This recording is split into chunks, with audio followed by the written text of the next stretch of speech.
All right, and we're live now. Did you see everybody's face? Okay. Let me go ahead and make sure you can see Reaper's face. I don't know why it's doing that weird thing.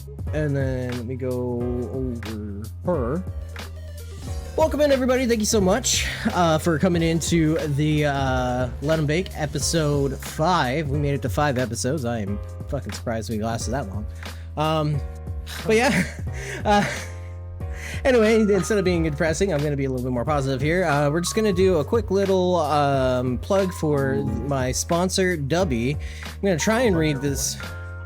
Okay. I'm going to try and read the script as best as I can, but I'm going to fumble it a lot. But anyway.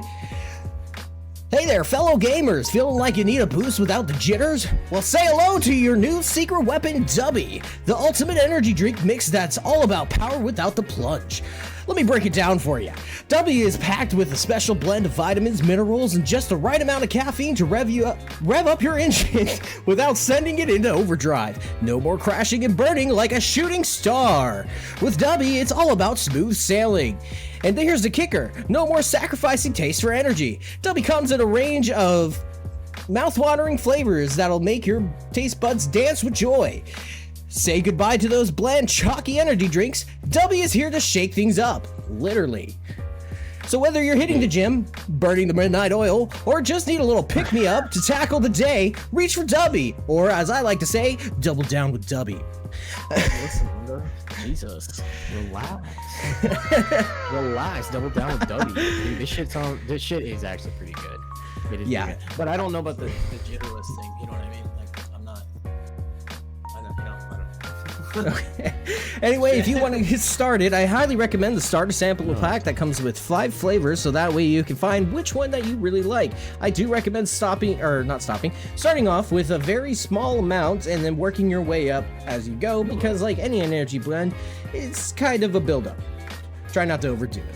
But anyway, that's enough from our sponsor. Thank you, Dubby, so much for sponsoring me. If you want to get a 10% off your order, use PDBW for 10% off your first order. For your All right. I like that better. for blah blah. Okay. Yeah, editor, make that the what he says and don't edit it out. Don't put in the correction. Just leave that there. Alrighty. Okay, so. Not your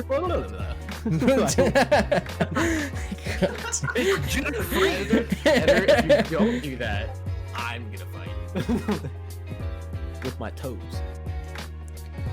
Alrighty, so like we normally start off with any type of podcast, we're gonna go over the fucking wow got me. What's up, Obi? Thanks for coming in, buddy. We're gonna go over some of the patch notes. I'm a little meh with the patch notes, but that's just me. I'll leave this for you guys. So they fixed a lot of issues and they caused a lot more issues, but you know, we'll go. That's just how it is with gaming. You know, you just release a patch and you hope for the best, and sometimes it's fire. Sometimes it might be good, or sometimes it's not shit. Yeah, exactly. So if you haven't already known, they did a lot of patching and balancing for a lot of weapons in the previous patch. Pretty much balances it to weapons, stratagems, and enemies. If you have watched Great One's stream, you would have already gone over this with you. But if you want me to, I'll just go over it really quickly. You know, just quick little glance. What we're supposed to do. It was supposed to do. Yeah, it's a massive fucking big ass update. It was a massive fucking update. So giant fucking middle finger for it was. To a lot of people. Yeah. Not in a negative way. Don't take it the wrong way. Not yeah. Like clear. No, it's more like a ha.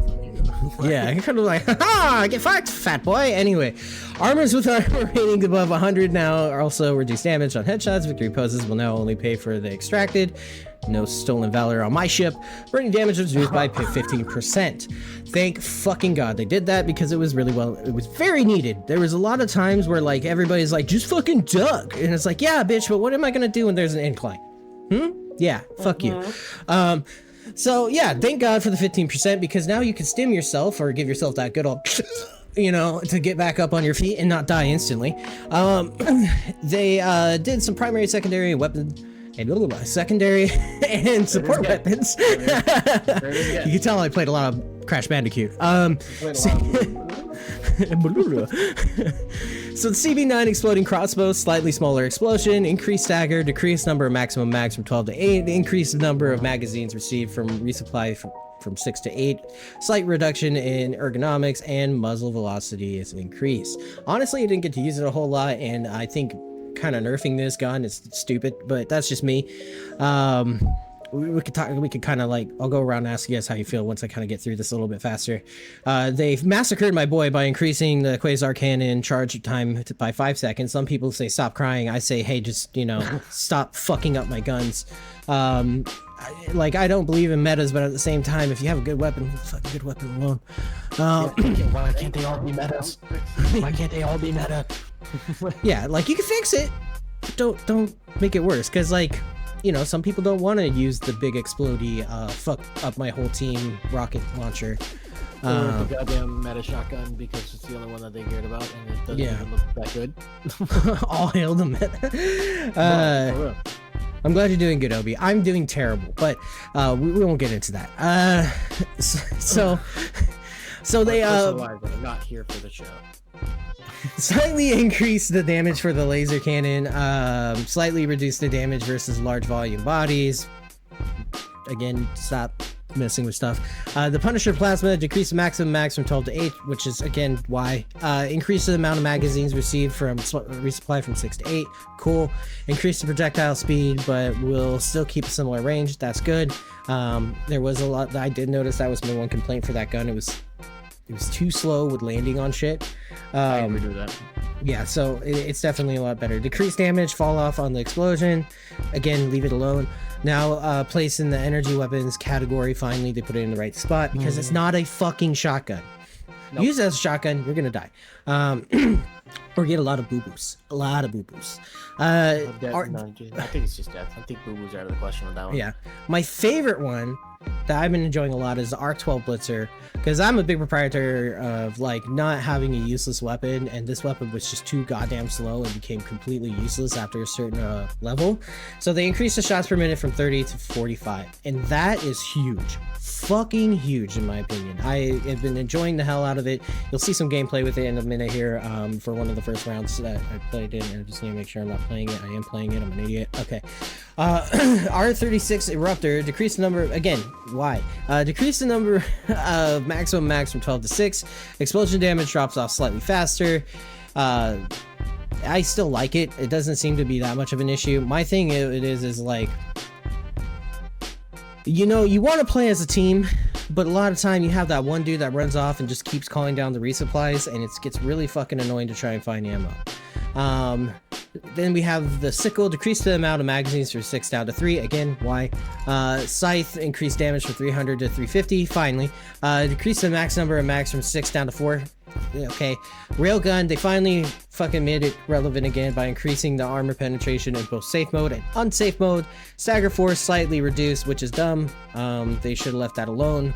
It was perfectly fine the way it was. Heavy machine gun, third person crosshair enabled, which is fantastic, but it jumps all over the fucking screen, so bear that in mind. As much as I love it, just bear that in mind. Diligence counter sniper, damage increased from 128 to 140. Thank God, it needs to be 160. Ergonomics improved. Damage increased for the diligence from 112 to 125. That's awesome. It needs to be 130. P19 Redeemer, slight increase to recoil. Why? Peacemaker, increased damage from 60 to 75. Sick. Senator, this is one of my other favorite ones. Increase the damage from 150 to 175. And I hope they leave it the fuck alone after this. Speed loader added when reloading on an empty cylinder. Speeds up the reload on empty considerably. Yes, it does. It's literally, instead of just going, it's just literally just like shove it in there and fucking get ready to shoot again. And it's beautiful. I love it. Love shoving things into things. Anyway, whoa, oh, sorry. Let's go. Slightly increase. Okay, so the dagger increased damage from 150 to 200. AR-19 Liberator damage increased from 55 to 60. Awesome. Nobody uses it. Liberator concussive damage increased from 55 to 65. Okay, I retract that statement. Some people use it. Again, this needs to be 70. Dominator damage decreased from 300 to 275. Leave it the fuck alone. It was perfectly fine where it was. I understand balancing, but you can't aim the thing half the time anyway. Yeah. I was about to say. Guard dog, I think they did this mainly to avoid players getting killed very quickly, as to making it a balance, in my opinion, for decreasing the damage for the arc and AR guard dog by 30%. But honestly, get good. Airbus rocket launcher, Airbus rocket. I don't know about the get good thing. Yeah, I killed you if you. Kills me every single fucking time you have. Then every single. Don't stand in front of bugs. I don't know what to fucking tell you. Airbus. Stop getting behind me with the fucking guard dog. Get in front where you're supposed to be. What Maybe they should. stay behind him. Why is it his responsibility? Because I run range. I run range. I stay away. I didn't. Okay, they need to put in something so you can put it away for a minute at least. I think that would be better. Especially for stealth. Friendly fire isn't. Contraband gaming couldn't say it better. Maybe you need to get good at fire teaming instead of murdering. You're right.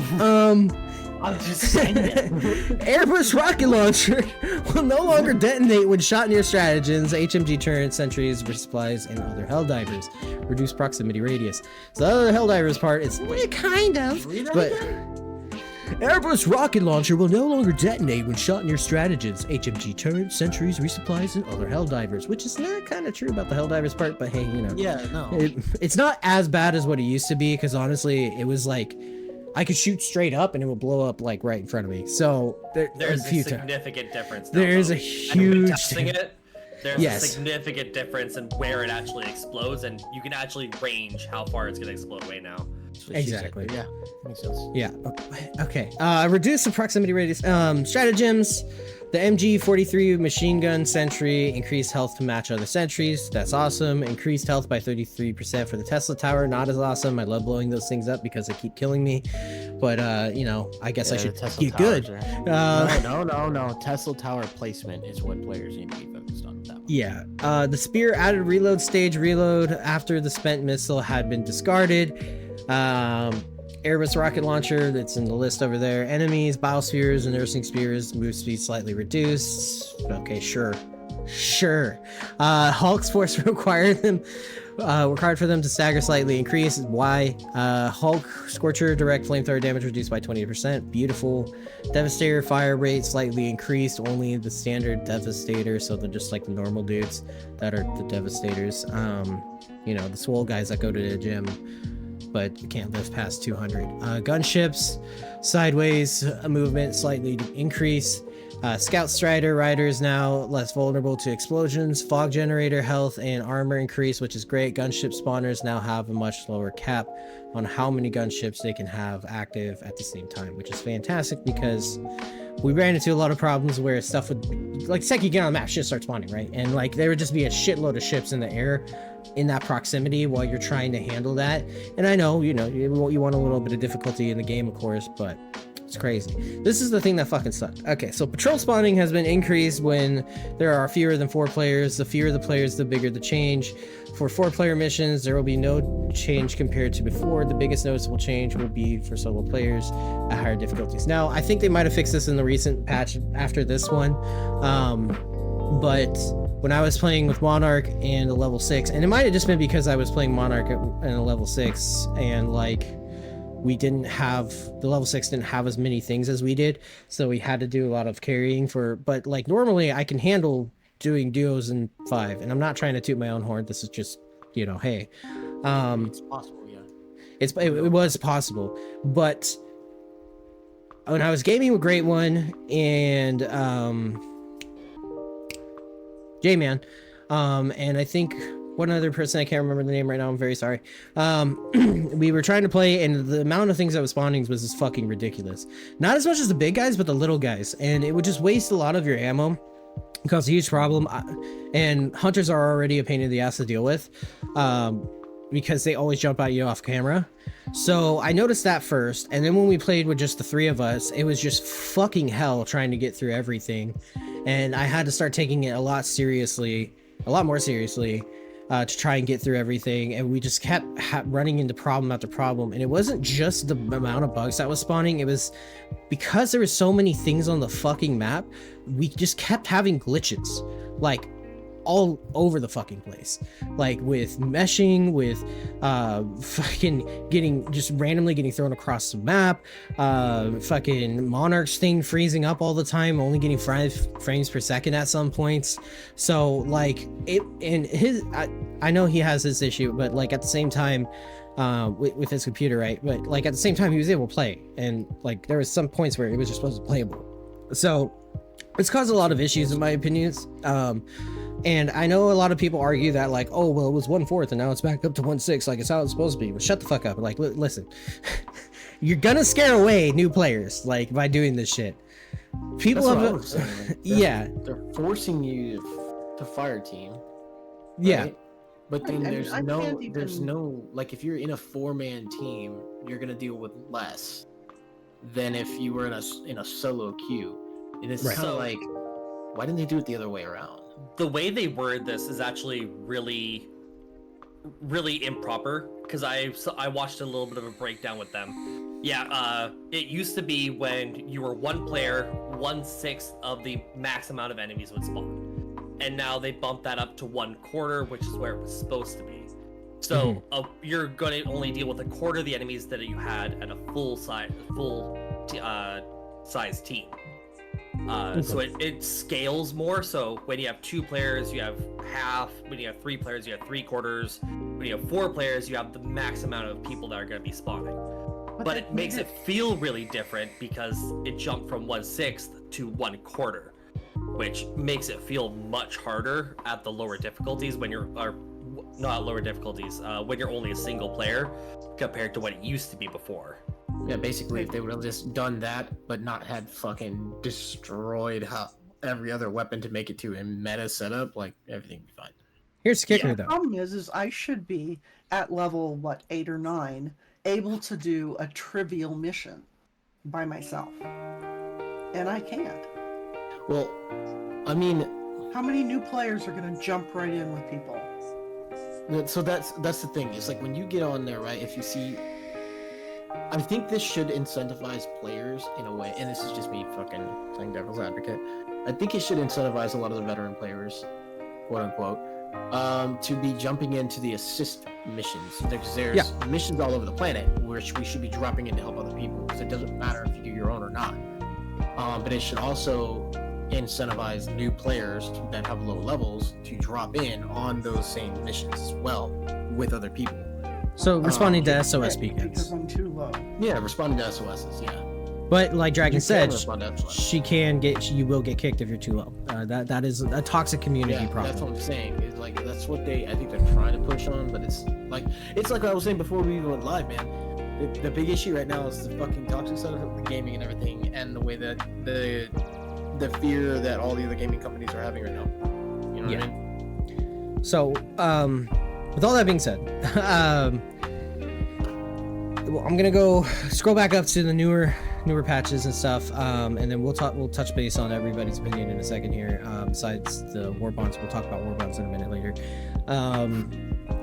And then the overview for this patch, they have addressed some crashes as well as performance improvements following the decline in the last patch. Performance improvements, crash fixes, fix for a crash that could occur during the post-mission end screen. Finally, fix for crash which would occur during the surrounding outputs. No issues. Okay, they didn't do too much. Okay, fan-fucking-tastic.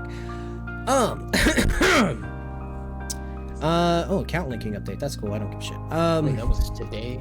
Yeah. This is today's update, okay. So I guess that means for like PlayStation players going over the PC, you're on the PC Master Race. Okay. So with all that stuff out of the way and all the things that I mentioned, we'll start with you, Arcanite. How do you feel about all of these changes, the massive update and everything that's happened so far? It's a massive update, and they did do some things poorly.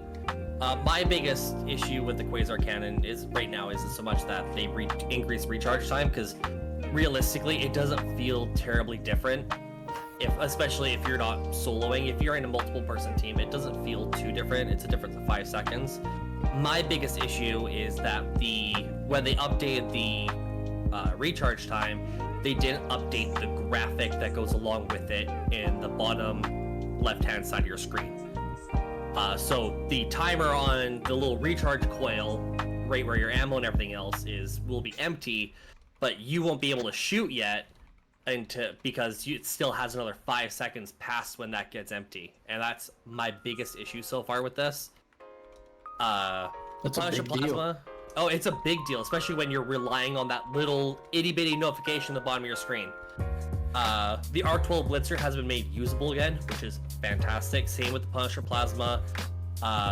One thing that you didn't notate in this is that the Quasar Cannon and the Sickle and everything else now penetrate through bushes, so thank fucking God. Finally. Holy crap. This laser beam that's able to melting robots can't pierce a simple bush. But yeah, so that got fixed, thank goodness.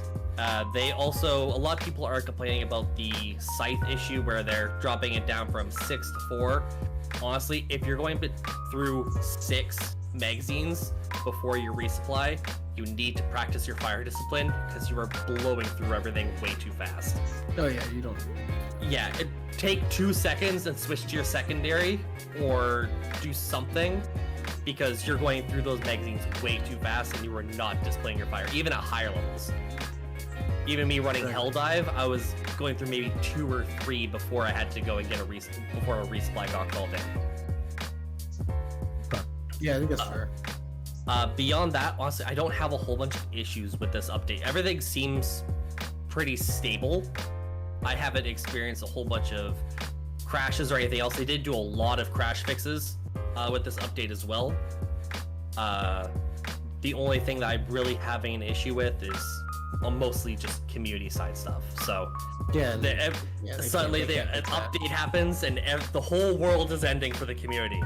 Mm-hmm. So this is a live service game. Things are going to constantly change and get balanced.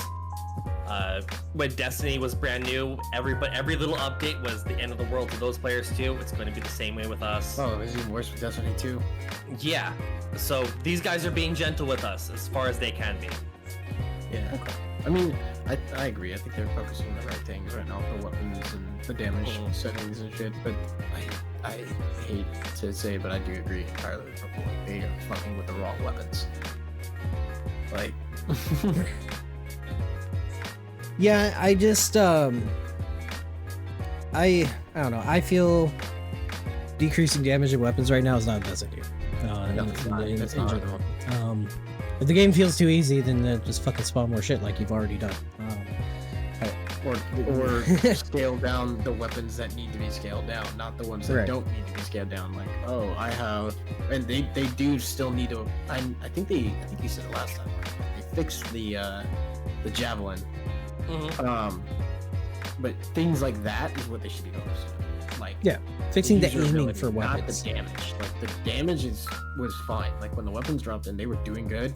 We weren't using their meta breaker, like because we didn't need to. We can use other things now because they're working. Fix the functions of the guns before you worry about the damage they're putting out. Yeah. That's what I'm saying.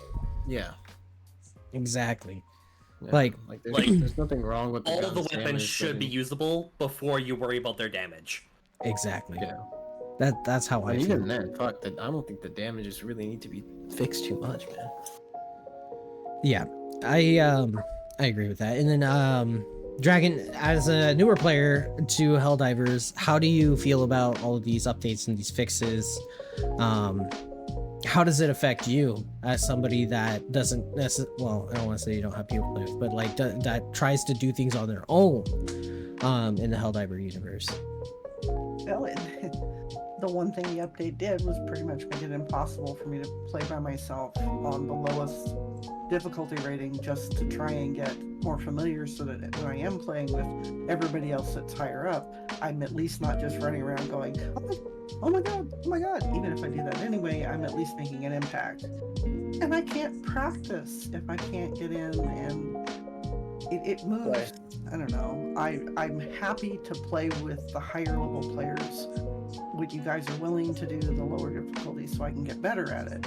I mean, Or the even last if the mission, community will fucking let you play with him. You know what I mean? Man. Well, it's I'd like to try and hone my ability to keep up That's fair. on my own a little bit, and I can't play it at all by myself now. Yeah. So Yeah, I can that's see a little frustrating. Yeah, because we are looking at these updates from a higher level than Mhm. a lot of the new players, and a lot of the new players that are coming in are coming into a very selfish community. And I've noticed that a lot too. I've dropped in on SOS stuff and everything and tried to help them, and then just get kicked because rather than doing the objectives, they're just killing enemies, and because I'm not standing there with them, they just kick me because I'm like what? You're not even doing what you're supposed to be doing. I'm just trying to help you do that. Like fuck, like I don't understand.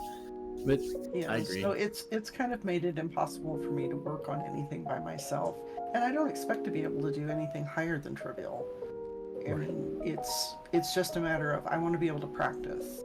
So Yeah, I either mean, it's- create a practice level Or make level 1 feel like level or 1. make level 1 feel like level 1. Yeah. Exactly. Because new people are going to come in and they're going to be constantly kicked. They're going to go, I don't know how this works. So by the time they figure it out, they're kicked. Or they're not able to level fast enough to not be kicked anymore because everybody's at max level, and again, they're selfish. That's how I feel about it. Other than that, I still enjoy the game a lot. That's I a mean- weird. Go ahead.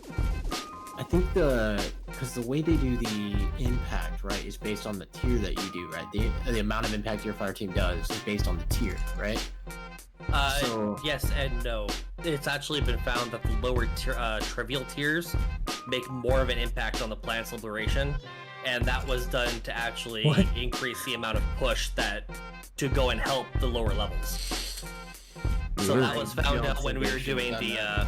when we were doing the original TCS modules. People were doing like deep dives into the code to see like, hey, like how does this work when they're figuring Yeah. out the supply lines, everything else.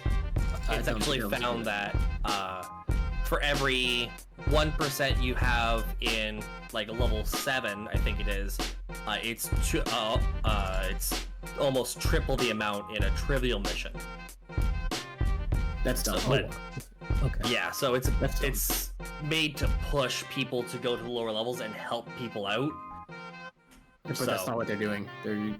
Yeah. Because like that's the problem. Is like these gaming companies, they can't fix the player base, and the player base is all about finding the meta. 1, Mhm. 2, finding how the game works so they can exploit it, right? And then 3, you've got the other side of those people, which is the people that are just bandwagoning the people that already figured out how to do all that. Mhm. You don't have the people that are actually playing the game for the way the game is supposed to be played anymore. So like, I think honestly it should have been the other way around. Like the higher the tier, the more you did, because then it would incentivize you to play, more. And if you don't do as much impact on the lower tier, they wouldn't be worried about that lower tier anymore. They would have made the changes they made because it wouldn't have mattered. And then people like Dragon can jump in, play the game, get better, and as they level and progress, you know what I mean? They'll get to a point to where they are making an impact, and it won't matter, and people would be getting kicked for no reason. I feel like it creates less of an incentive to try and do the harder levels if you're not making as big of an impact. But I understand that they're incentivizing Exactly. people to go into the lower levels to help out other players. That's why I think there should be something That's that's not implemented. I know this is a big ask, right? Because it's not just a simple code. Like when it comes to coding and doing all this other stuff, there's a lot of shit that has to go into it, right? But there needs to be an incentive once you get past level 25 to get more bonuses for helping lower players. Yeah, And- rewards rather than impact. Like Like final, an SOS answered reward. yeah, Yeah. exactly. Extra So- credits, whatever. Yeah, so I think if they implemented that, that would fix a lot of the problems that they're facing. Because as a live service game, you got to have a lot of players, and as much as I love this game, eventually I'm gonna probably burn out if they don't do some certain things. But that's just because I got ADHD. But at the same time, I want to get incentivized to feel like I'm part of this big army and I'm doing the harder shit and doing the heavier lifting, or I'm going to help other players and I'm gonna get a reward for that. Like super credits would be nice, or more medals, or like you do credits would X be amount of SOSs, you get a certain cape or helmet or you know, something. A You know, rare something cool. sample every once in a while. Yeah, exactly. That'd be Or dope. ultra rare, I mean. Yeah, the super sample. So For the that whole team too, not just you, for like you and that new player that you're helping. Yeah. Like that'd be incredible. so that way lower players want higher players and higher players want lower players rather than just fucking kicking them out. Exactly. And maybe then at the same for those time, when they- completionists, you'd have achievements that Yeah, address exactly. Yeah. that. You know, I mean, yeah, that's a big ask, but I honestly think it's just. I think they're trying, but they're putting a lot of eggs in a basket where the other eggs aren't all good. And when I say eggs, I mean players. Right. Like, the players are not. Player caliber nowadays is not as good as these. As they want them to be. You know what I mean? Right. I don't know a better they're way of putting expecting that. fair play and they're not getting fair play. Not because- even fair play, like quality gamers, like people that are actively like, I want to play the game and like be a part of, immerse yourself into the game. Like it's the stuff we talked about on the last podcast. That's not happening nowadays. Right. There's a lot of that's not important to gamers anymore, which makes no sense. So before we get into the war bonds, because they announced more war bonds, and then we're gonna get into leaks and stuff too. Is there anything else you want to add, Reaper, to the conversation? I think the with the fixes, a lot of the crash fixes that they've done, that's actually because they've done a lot, right, in the last 2 weeks.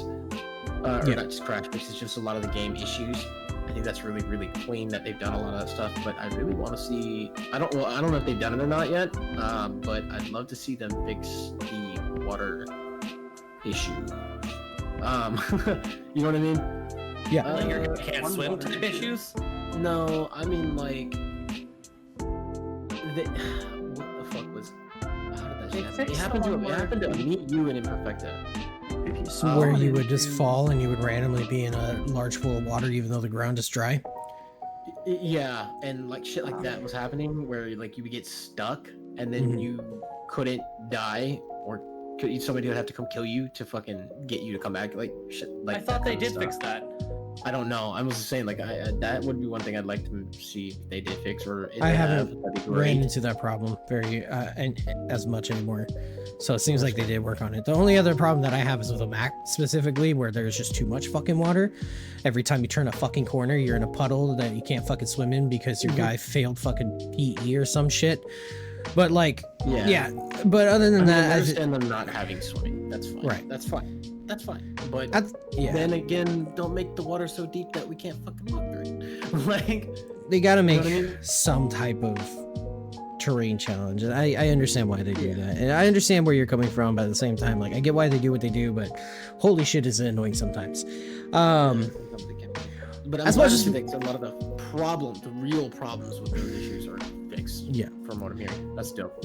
As much as I complain, I still love how much they listen to their community and how much they actually care about trying to fix their problems and making a better game for everybody. So I am happy with what they're doing. I hope they keep up the great work and they don't just give up on this and move somewhere else. I don't think they're going to, but at the same time, you know, it's a newer game. It's been a long time since I could say that I enjoy a live service game like this in general. So it's really good. Anyway, we're gonna go ahead and I know I skipped some stuff. I was supposed to talk about Steam sales and shit, but I got so excited for the Helldiver stuff. I just couldn't help myself. Oh yeah, listen, brother, it's your pod. We're gonna do what we're gonna do what we're gonna do, man. The Helldiver stuff. Oh yeah. Yeah.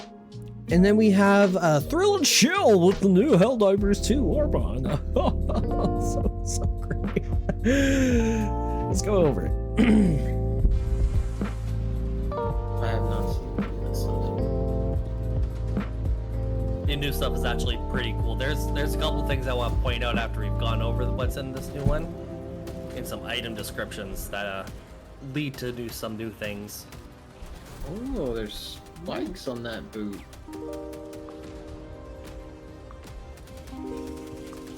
Nice. Interesting.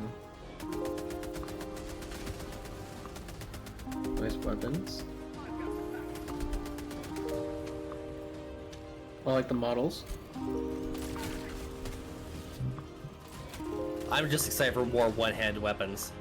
Yeah, that's a huge thing right there, man. I'm glad that they showed that too, where they were carrying the item, because that's a big one. Holy shit. Impact incendiary. Oof. Nice. That's I love clearing. my impact grenades already. So adding Yeah. incendiary is just even better. Oh yeah, I'm gonna have fun with that. I don't usually use the incendiary grenade. They really emphasize those spiked fucking boots, though. Oh yeah. The cool thing is too is that like one of these guns came out of one of the leaks that Arcanite brought to our attention. The one that looked like a gun that, yeah. the one that didn't look like it had a hammer or anything. It looks like it's gonna be the Verdict, which kind of looks like a Deagle-esque kind of gun maybe. We'll see. Motivational shocks is what I am actually kind of excited for, which is gonna, I think they mentioned it earlier. Let me see here. Motivational shock literally shocks Helldivers back into action after being hit and slowed by sneaky, unjust attacks like the revolting bug acid vomit. Won't help you much with area effects like EMS strikes though, but I'm so glad they finally fucking put that in there, because there are some times where I'm just like, look, I get it, you're trying to make the game hard, but Jesus Christ, chill with the hunters. Holy shit. Like, Dude, there are so fucking many all the fucking time. yeah, Jumpy little bastards. fucking Isn't that fucking crickets. slapping Can I you with their interject something tongues. real quick? Huh? So, Purple, on your stream, Yeah. you have this little strawberry-looking heart thing that says viewer attack. Yes. On the right-hand side. Yes. Well, on the left-hand side, there's this great big heart strawberry thing that's covering half your face. I did not know this. So I will move it because it doesn't show me on OBS. Is that better? So if you, yeah, if you're you're lower, it doesn't. But yeah, I'll take a screenshot of this so I can show you what I'm talking about. It's a new thing that I added so people can use bits and channel points to throw shit at my face. Okay, I just yeah. thought I'd point that out so that you knew that it was in the way. So I'll get you a screenshot. Carry on. Okay. Yeah, so Like boots. the spike boots I think is going to be, hopefully, so you're not sliding around on the ice all over the place when you're running out there. That'd be cool. I hope it's that's actually the case, because if it's just there for show and you just got cleats for no reason, it's kind of weird. But Like, can I not kick the enemy with it? Like, bro, if they added kicking in like actual combat, I'd be so fucking, I wouldn't be able to play any other games. Exactly, you get it. So I'm excited for the tenderizer, the AR, the pumpler for SMG, because we only have like the one SMG and then the Uzi, and then we have the purifier, which is going to be a charged plasma rifle. All the capes look cool, and then I like the Winter Warrior. I don't really care about the other two. I like the Winter Warrior because it reminds me of a Biona. Cool. What excites you about this, guys? What can see your gears going, Arcanite? I'm actually going to ask you to scroll down a little bit towards the descriptions of these new weapons. I want to point something out to you under the AR-61 tenderizer. Oh, no, it's on the same Steam thing. You just have to scroll down a little bit. Yeah. The first line in the description for the tenderizer is a real tentacle terror. We have only seen one enemy type that has tentacles. They're not yet in the game. I know. I'm so excited. The fact that that is in the description is very exciting to me. Limited magazine size, I'm assuming like 20 rounds for this. I'm hoping that it has more of a punch than some of the other ARs, because some of them sound and feel like they should be hitting a lot harder than they do. So I hope this one actually lives up to it, especially with being kind of a battle rifle kind of style. Yeah. Pummeler, it's an SMG, but I have never had good vibes with concussive rounds in this game. It doesn't seem to work as well as I would hope that they did, especially since the beginning of the game. So I'm wary for that one. And then the purifier it sounds like they took the railgun and made it into a regular gun without the overcharge. So I'm curious how that's going to be working here. As for all the other costumes and everything else, I'm very excited to see if if the ice cleats actually give some sort of boost while you're on an ice planet, it'll actually give people some boosters to actually change their costume up every once in a while. Because I know, like, especially myself, I almost always run the medic gear because I like having the extra stims. Yeah. There are people who constantly wear the same outfits every single time, so changing it up depending on the environment would actually be a really cool thing to add into this. And then the P113 verdict, which I'm excited to see it actually come out in the game after pointing it out. Gas operated, semi-automatic, changes the largest centerfire cartridge of any pistol of its kind. So I'm excited for that because a hard-hitting pistol sounds so nice. It does, dude. Like, I love the revolver, don't get me wrong, but just having more options is so much nice, especially after they released that fucking tissue slap of a fucking gun, laser pistol thing. I mean, I know other people have different opinions on it, but I will never use it. Yeah. And then over in the armor descriptions, we have a servo assisted for the Winter Warrior. The Kodiak has the fortified passive boost, and the Arctic Ranger doesn't actually say anything about a passive boost. It just says it features a nifty utility belt. So if you read that and you think about it, like the light armor, right? A lot of the light armor has that ability to like add to how many grenades you're carrying or how many what is the fucking stims, right? Yeah. So I'm assuming that's just gonna be able to do the same thing, just increase the amount of shit you can carry. Like but those have named passives. The fact that this one doesn't have a named passive boost when the other two do makes me very curious what is actually going on with this. Could just be that, or it could be kind of like the what is it, the flak vest or whatever, the one that's just like it puts you into like a medium armor set kind of thing. You know what I mean? So it could just increase all of your carry capacity. Yeah, to 1. Increase it by 1, like 1 extra grenade, 1 extra stem, 1 extra mag for each weapon. You know, which would be a massive boost for a lot of people. Yep, a huge boost. Especially if you're running like, you know, jabbies or something like that. That'd be kind of sick. You know what I mean? But I don't know. It could be that way. But yeah, that's my whole thing on what we got shown here. I'm excited for it. I'm already starting to save up my medals. So I'm saving up to go. I'm saving up my credits to get that shit done. I'm excited for the instrumentation emote. Yeah. The mime instrument. Yeah, the air guitar. It's the air guitar. Yeah. No, yeah, I think it's gonna be good. I think the more they do these and as often as they do them, it does keep an incentive to play. Because new equipment is coming out, so it's not just like cosmetic. There is shit coming out that you're gonna want to have, especially when we keep running into planets and running into issues, and then it's like, oh, now we're giving you this. I think a lot of players are like, why didn't they do it before? Well, because we haven't technically experienced it yet. So now we're developing the tech for what we're experiencing. That gamers need to get back into the gaming mindset, like immerse yourself into it. You know what I mean? Where we're saying like, oh shit, we're dealing with this. We need this fucking solved, and then they solve it. It's like, sweet. Now we go back and do it again, and then we go to the next problem, and then it's in a year this game is gonna be incredible because it'll have everything there. And they're saying that they're gonna keep these updates coming, so I'm extremely happy for that. It'll be interesting to see how far they can go because they are releasing a lot very quickly. Yeah. So I don't know if they'll get to a point where we have everything, and then it's just like, okay, now we're gonna start messing with the enemies, and then it'll turn into a full scale, like you said, live action. So everything will be happening all at the same time, and they're making changes to what the enemy's doing a lot more often, and the player base will pretty much be locked in. You know, and I really hope that they just make all the weapons at the same level. No more damage scaling, please. No more. That's what turned me off on the game entirely. I hardly get on unless like you guys need me to, because it doesn't work. Like, you know what I mean? Yeah.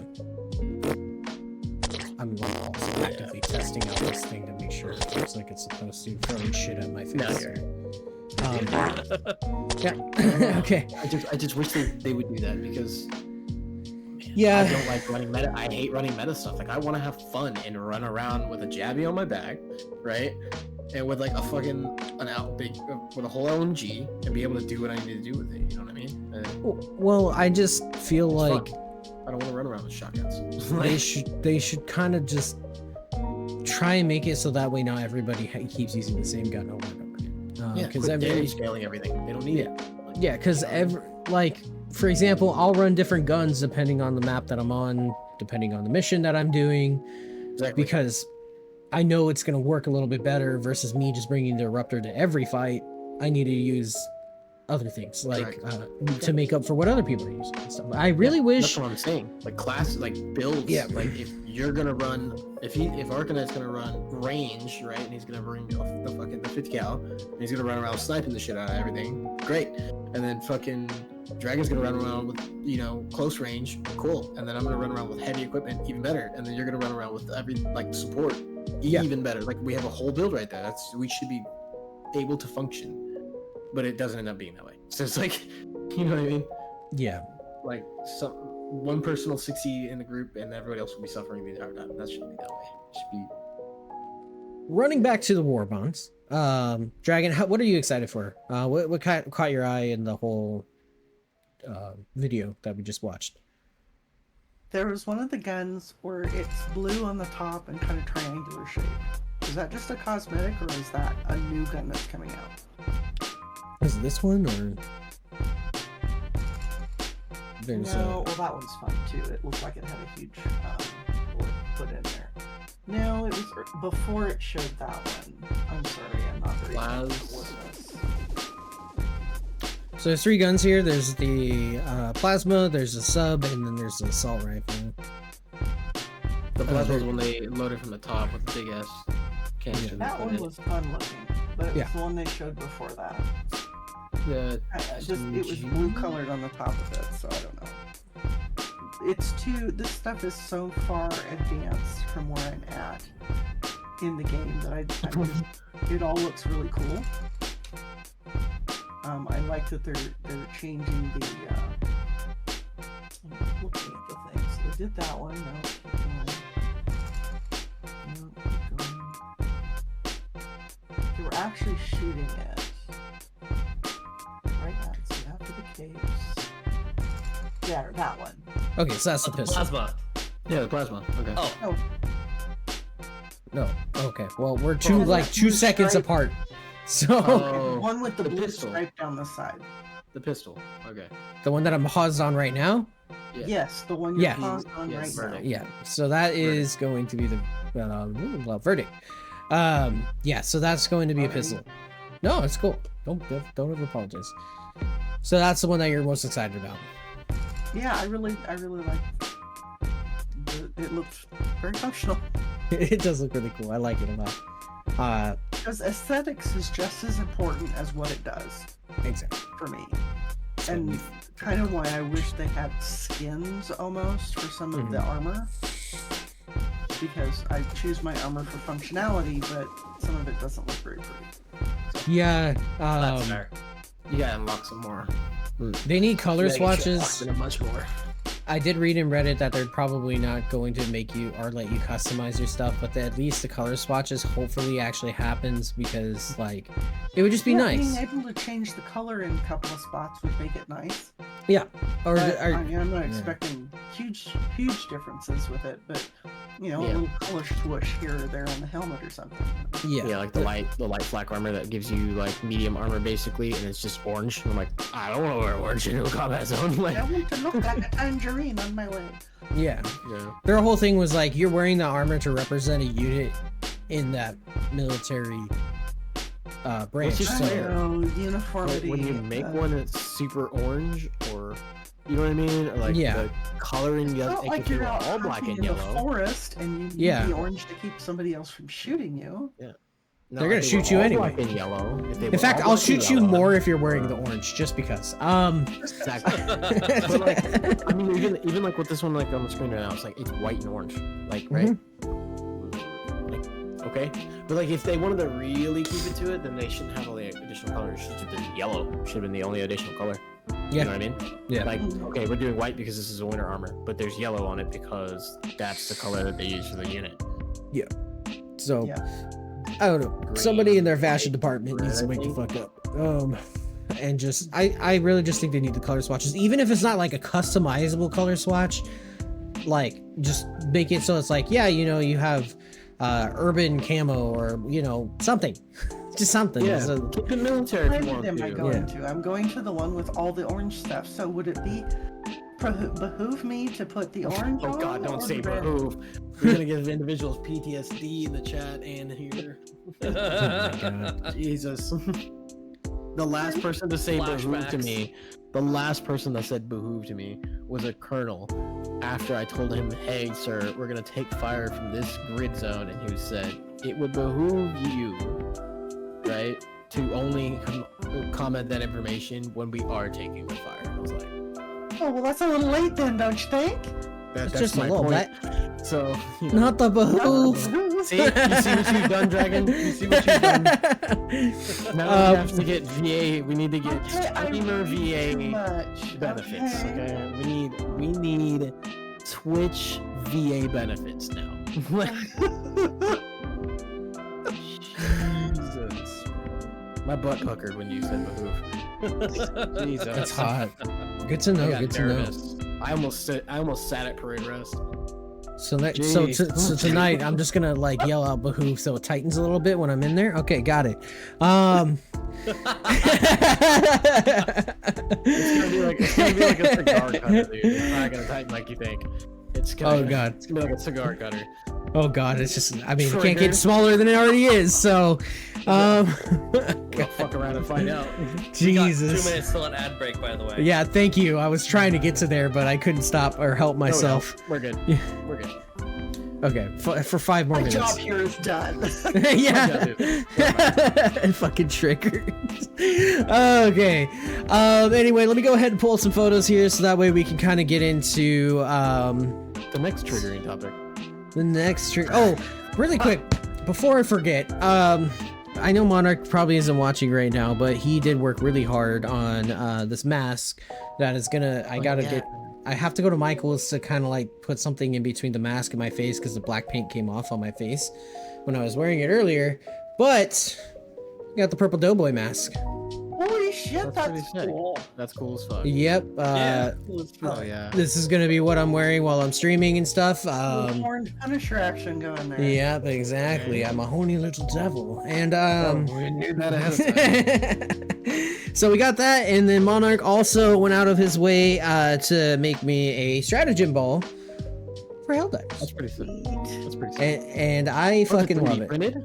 Yeah, 3D printed. both of That's these badass. things were 3D printed and hand painted by Monarch Manifested. So thank you, Monarch Manifested, so fucking much for being the awesome viewer that you are, supporting my channel, helping me out with making this mask so that way somebody has something to click on rather than seeing my fucking pasty white face all the time. And then also making me just being awesome and making me the stratagem. I keep it here on my desk now, and every time I look at it, I'm gonna think of how awesome you are, buddy. So thanks again, everybody. If you are in the channel, if we could get some hype from Monarch, I know he might not be here right now, but thank you again, dude. Hopefully you get to watch us on YouTube, and I did put the reveal videos on Discord as well, so that way you asked for it. Hell Yeah. But yeah, so what's next it? one? On to the next one. Oh, VIP. Let's see. Dragon Dispatch. Okay, there we go. I had to scroll down a little bit. Hype. Okay, so let me go to my downloads here. Start opening up some pictures. We got to see some of the other things here already. Go ahead and exit out of that, and then put this over here. And these pictures are provided by Arcanite, our little PR amazing guy that like our little guy that digs around. I'm trying to say our little digger, but We don't pay file him. digger, but like that Yeah, sounds you kind can't of say fucked that. You up. can't say that. Yeah, You yeah. remember when Yeah, you Data were trying? miner. Yeah, data miner. There we go. Data miner. God damn it. My brain is stuck on dwarves and shit. Like, I dig a hole, diggy hole, you know. Miner behooves. Yeah, God. No, we're gonna get canceled. Fuck! It was with a D, I swear. Anyway, Put a giant D on the screen. but yeah, let me pull this stuff back up because whenever I do that, it goes to that. Okay. Anyway, there's gonna be a giant dick on your screen for the YouTube video. Alrighty. So, I'm actually not the guy who went and dug through the files for all these. I do have to give props to the subreddit and the Discord, especially NZKSO, and I do believe it's Kana and Forerunner Lore. They're the ones who actually are going into the code and digging these files up and then putting them into Blender and giving them color and everything else. So, extremely thankful for them to share their content, and we're able to then broadcast a little bit further here. First and foremost, we have a plasma pistol, which is in the files, and it looks super dope. I quite enjoy my plasma gun that we already have, so having a pistol variant, absolute baller. Then next up, brand move. Oh yeah, absolutely. I think that's one of the only things that could actually replace my current grenade pistol, because the grenade pistol is just so useful for bug holes. Oh yeah, 100%. Next up, we have our gas grenade, or EMP grenade. I mean, we have the EMP. So we mentioned earlier before, we want something EMP variant so that we can target the bot specifically, change up their loadouts a little bit, and this is kind of an answer to that. How they're actually going to implement this and how it's going to work, I honestly have no clue, but I'm quite excited to see it in there. We also have a gas grenade coming up here. Hopefully tick damage and everything else gets fixed for gas and fire before this gets in there. So, but it looks dope. I bet it will. I mean, a gas grenade it would be super huge for fucking bugs. Do you think the arc resistant armor that we have would help with friendly fire for something that is an EMP grenade, or no? I honestly have no idea. That'd be... Well, EMP is electronic, so I'm assuming that it would help, but I'm excited to see how they actually implement it. It'd be interesting to see if when you set it off, you have to be a certain distance away from it, or your stratagems and stuff doesn't work, or like your lasers or stuff that are electronic based as opposed to ammo based. Yeah, they do you're on the outside of the radius. Yeah. They do a pretty good job of implementing a negative to every positive they do introduce. Yeah. Solid. So I think you might be on the right track, Dragon. If it can fuck up your friends and disable their guns for a short period of time, that's going to cause hell in subgroups. Because I can already tell you, the accidental grenade tossing as it is already bad. If you add in that my gun can't work after I actually get back up, I'm going to be a little bit upset. Yeah.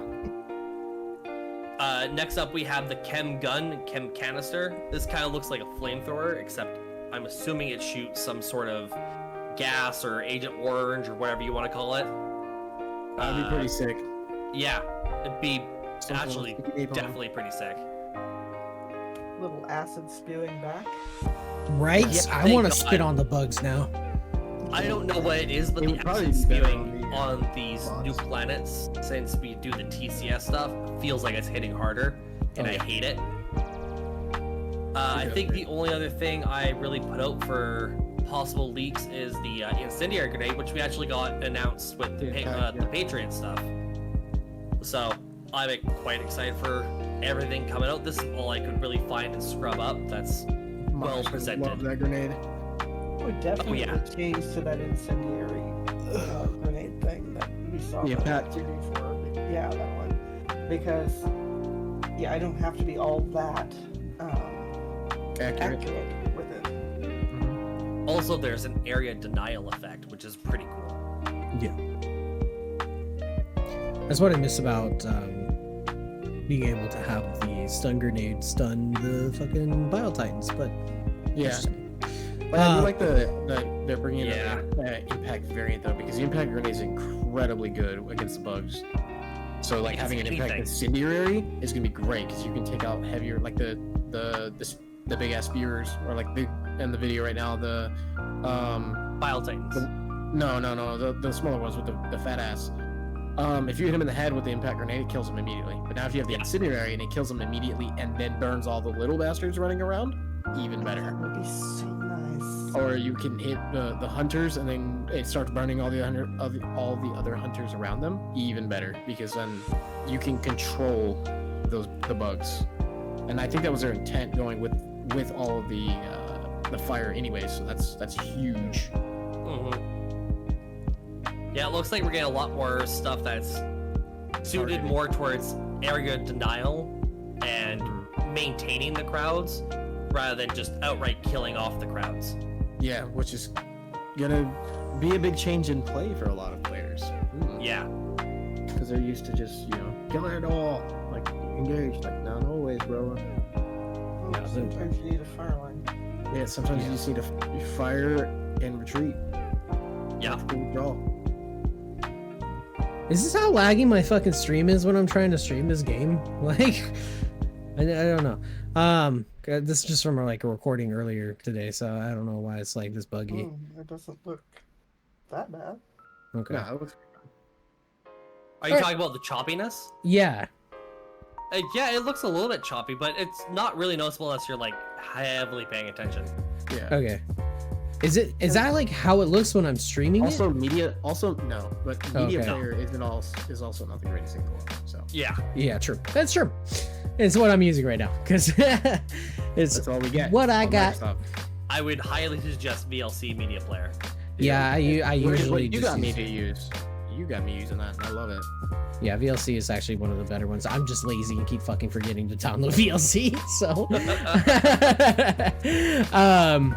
yeah, I would recommend it to a lot of my clients too. It works really well for running music, and Tuna will pick up the JSON information out of the songs, and that's what I use when I play in my music.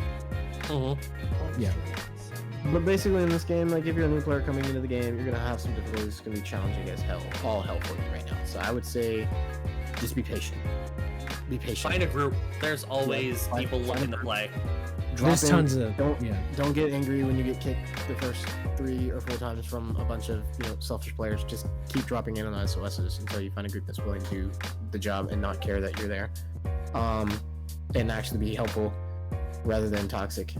Just be patient. There are good eggs. I know I was saying like there's a lot of bad eggs in the community. There are. That's every single game. But this is a really good game, and I don't think it deserves any kind of negative feedback. I think it does need all the love we can possibly give it. Yeah, just stick around if that's the one thing about communities and games in general is as longer you stick around, the more the devs will be inclined to actually, well, at least for these devs. I can't say the same for a lot of other ones, but That's what I'm saying. This yeah. specifically, you need to stick around with it because they're good people. It's a good Yeah. community. So we definitely need to. Just be patient. Hi Monarch, I showed them the mask. I put a video on the Discord for you to see me doing the unveiling. But yeah, it kind of dyed my face a little bit, so I gotta like go to Michael's and try and figure out, because I wanted to put like some type of foamy thing kind of on it anyway, so that way it's not rubbing against my face all the time. But it is pretty comfy, honestly. I gotta find like another way of other than Velcro. I gotta find like elastic band or something to wrap around the back of my fat head. Michael's or the sewing place, like Fabric Depot or something. I only got my color elastics. That's true. That's cool. I'll get like the elastic. Make sure you get at least 1.5 inches wide so that it's doesn't bind. Okay, because like the only thing is like, and it's not Monarch, it's the model that we got. Like I have to have a fairly thin thing go through here, and then kind of have it wrap around, and then I have another Velcro thing that I have that's not on it right now. But anyway, I'm getting sidetracked. Sorry, ADHD. Yeah, ad starts in like 4 minutes here. Oh yeah, definitely send me your recommendations. So with all the leaks and everything that's going on, Helldivers does seem to have a really promising future.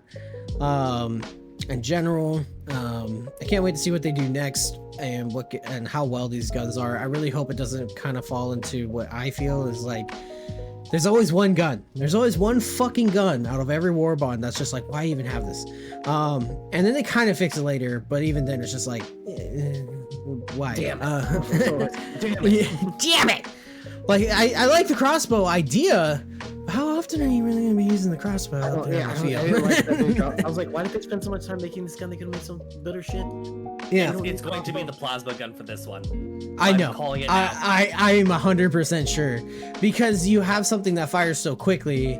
Like, unless it does a lot of damage, sure, sick. All you're gonna do is run But- through your ammo.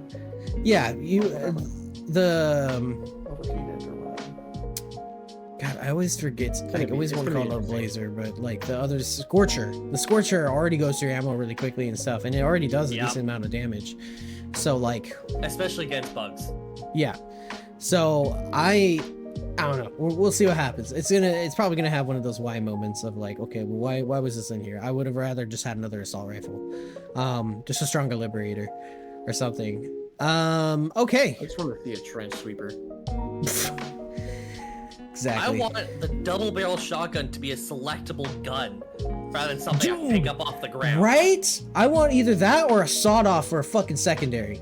Like, I want the Halo. Was it Halo 3 shotgun? the pump action. Well, we Yes, kind of yeah, have I pump want that. actions. No, We I have- want that one specifically. You just straight up want Halo fucking guns in the game. Okay. no, Gotcha. I want that specific shotgun. That's it. It'd be fine. What It's about that just energy one. thing? That would be It was everything. like an I needed. energy dagger for or a shotgun. something. Oh, the energy sword? Oh, that's another thing. So Melee they weapons. melee weapons. Melee weapons are a thing that they've kind of talked about from time to time. I've seen some chatter about it in the Reddit. It would have to They be. had them in one. They had them in one, exactly. So I would love to see them have it in this game. I wouldn't mind fucking slashing around some bugs. I will die a lot. I already do. But But it'd be fun. it'd be fun. Fuck. I just want to go, yeah, Gun. I'm out of ammo. Fucking chainsaw on my gun. dude. Chainsword. Exactly. Let's go. Gears of War 3 style, buddy. No, Like just fucking Warhammer 40k chainsword. yeah. Warhammer 40k chainsword. Here we go. Drop me in. Fucking for the Emperor. What the fuck? 2-minute warning. Yeah, so we got 1 minute left before go. we get started here, before we go into an ad here. So if you're not sub, I'm sorry. Gotta do ads. It's the only revenue that I'm getting right now is through Twitch, and so And OnlyFans. and selling my tits online. But that's besides the point in the corner, you know. But it doesn't pay. Not a lot of people Good like fact. me cheeked up on a Sunday. But I do. I completely do. when we come back after the break, we're gonna go ahead and talk about some Steam sales There it is. Guys. that are going on right now between the Farmer Fest, the EA Publisher Sale, and also the May the 4th be with you sale as well. So definitely get excited for that. We're gonna go ahead and head into a BRB here in a couple of seconds. We got like, I want to say T-minus 30 seconds before we end this. Is there any 30-second comments that you guys want to make on Helldivers before we switch gears? Drive safe, Monarch. Drive Just safe, like a Monarch. And I know you love the impact incendiary. Of course you do. I know you're gonna have a lot of fun with that. No more executing me, okay? I get it. You're mad that I kicked the squirrel. I get it. Okay, it's in a game, but I get it. I understand. I'm gonna He's do gonna it again relax out of you. spite. No, He's gonna do it when we go on break. Yes, here we go. Bye.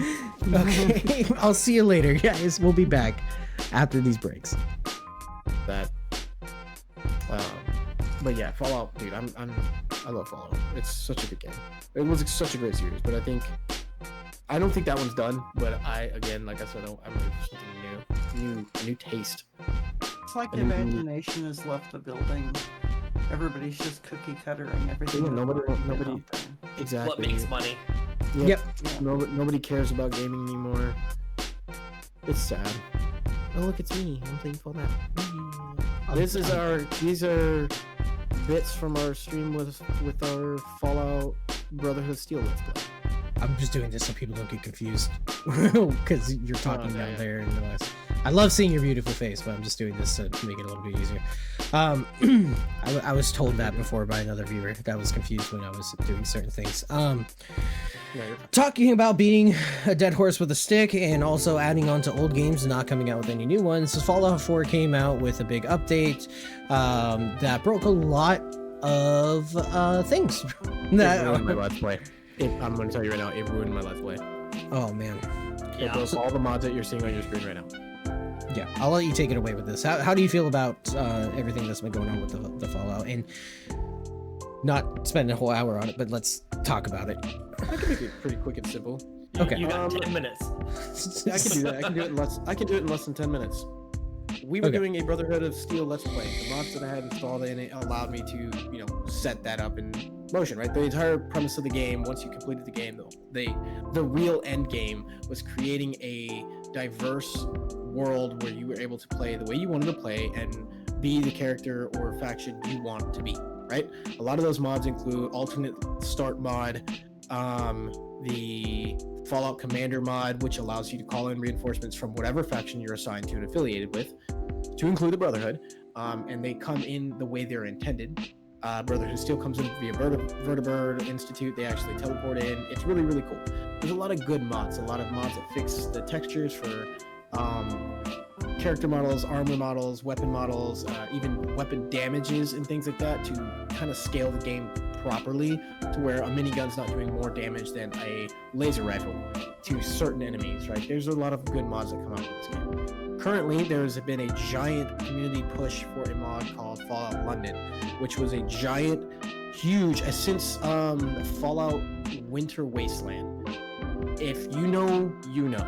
That was the biggest, what's the word I'm looking for, Arcanite?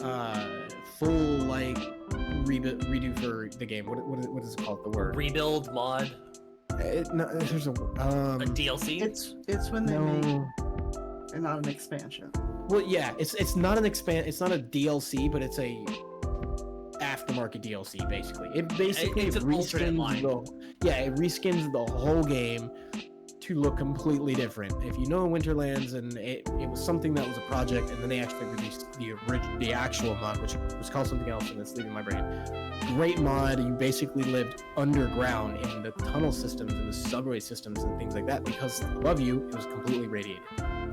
The new one that they were creating was called London, Fallout London, where the entire wasteland would have been changed from the Commonwealth to London.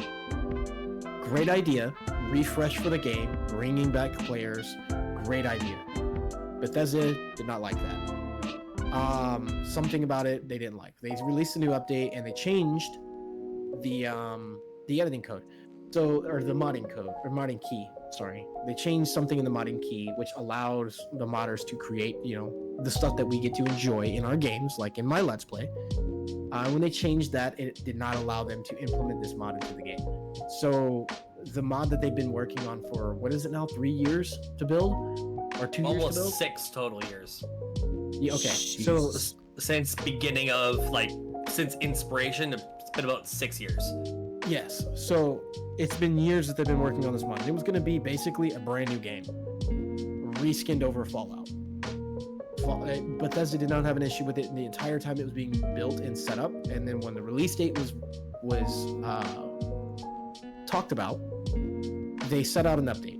In the update, and in some of the announcements that they said on Twitter and other places, they stated that this update was going to include new content for the game and introducing factions that haven't been around in a while, i.e.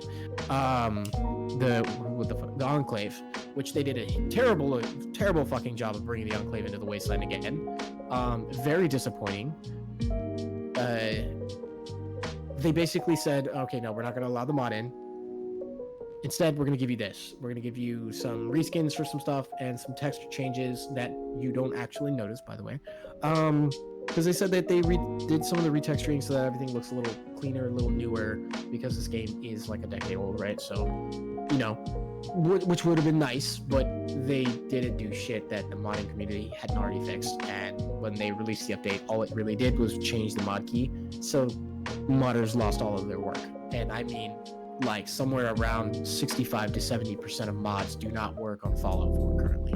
Fallout 3, on the other hand, got a huge update for Windows 11, which did the same exact thing. However, they did tell everyone that it would give an issue to the modding key, so they released a new mod key prior to the update for Fallout 3 so that the modding community could change a lot of the stuff in the codes for their mods with the new key, because Windows 11 and Fallout 3 did not like each other, and they finally fixed that, which is awesome. Because Fallout 76 is still, and you know, we enjoy it when we do play it together as a group and everything, but Fallout 76 is a flop, period. It was Bethesda's biggest flop. They rebounded with a TV show. If that's not telling you how Bethesda's doing right now, I don't know what will. Microsoft owning them is a great idea. The new thing that needs to happen, I think, is Microsoft needs to push them to make the next Fallout game. But Fallout is not on everybody's shelf anymore. It needs to be in order for Bethesda to be successful. They need to finish Elder Scrolls 6. Okay, this is contrary to that. This always brings up argument. However, what I'm saying is Bethesda is hurting right now. And yes, making Skyrim 6 would be great, or fucking Elder Scrolls 6 would be great, right? But right now they are so focused heavily on ESO that when that game's going to get released when it's supposed to, the way it's already been talked about being released. But they haven't even opened up to making the next Fallout game, which is a mistake. So on Bethesda's side, because they're damaging the Fallout community on it. And I'm not talking about just Bethesda.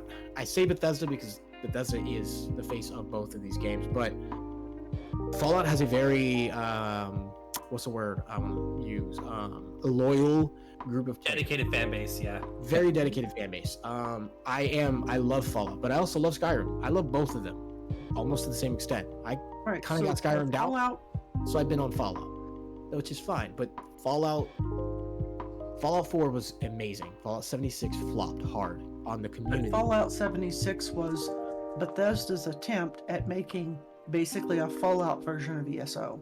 And it flopped because the multiplayer MMO versions of Fallout and Elder Scrolls is what's giving them their money. They can microtransaction you to death. Oh yeah. And again, so what I'm saying is Bethesda's making a mistake with that. We all speculate, or we all said this in the beginning before the game was even released. These two games were released for ESO and for freaking 76. However, in order for them to bring back Fallout right back onto every gamer's shelf again, Fallout 5 needs to be the next thing that happens. So, and it needs to be something that's being developed. It doesn't need to be made in 3 years. It needs to be something that everyone knows is coming. Like we need to know that in the next year to 2 years, that needs to be something on the shelf, because it's not. Especially with the popularity of the TV show. This would have been a perfect time to have finished the whole TV series and then dropped, hey, keep your eyes and ears open. We are working on Fallout 5. Here is a quick little snippet. Fallout 5 is going to take place because they're not going to leave the US, right? Fallout 5 is going to go back over to the West Coast again because they went Fallout 3 East Coast, right? We had the Capital Wasteland, DC. Then we went Fallout New Vegas. Don't really have to say much about that. It's New Vegas. Then we went back over to Boston, which is Elder Maxon again. It was Lion and the beginnings of Maxon going into, the Commonwealth in Boston. Now we've got Maxon back over there. They're kind of tying things in with bringing the Enclave in. They did a terrible job of it, but I know what they're doing with it.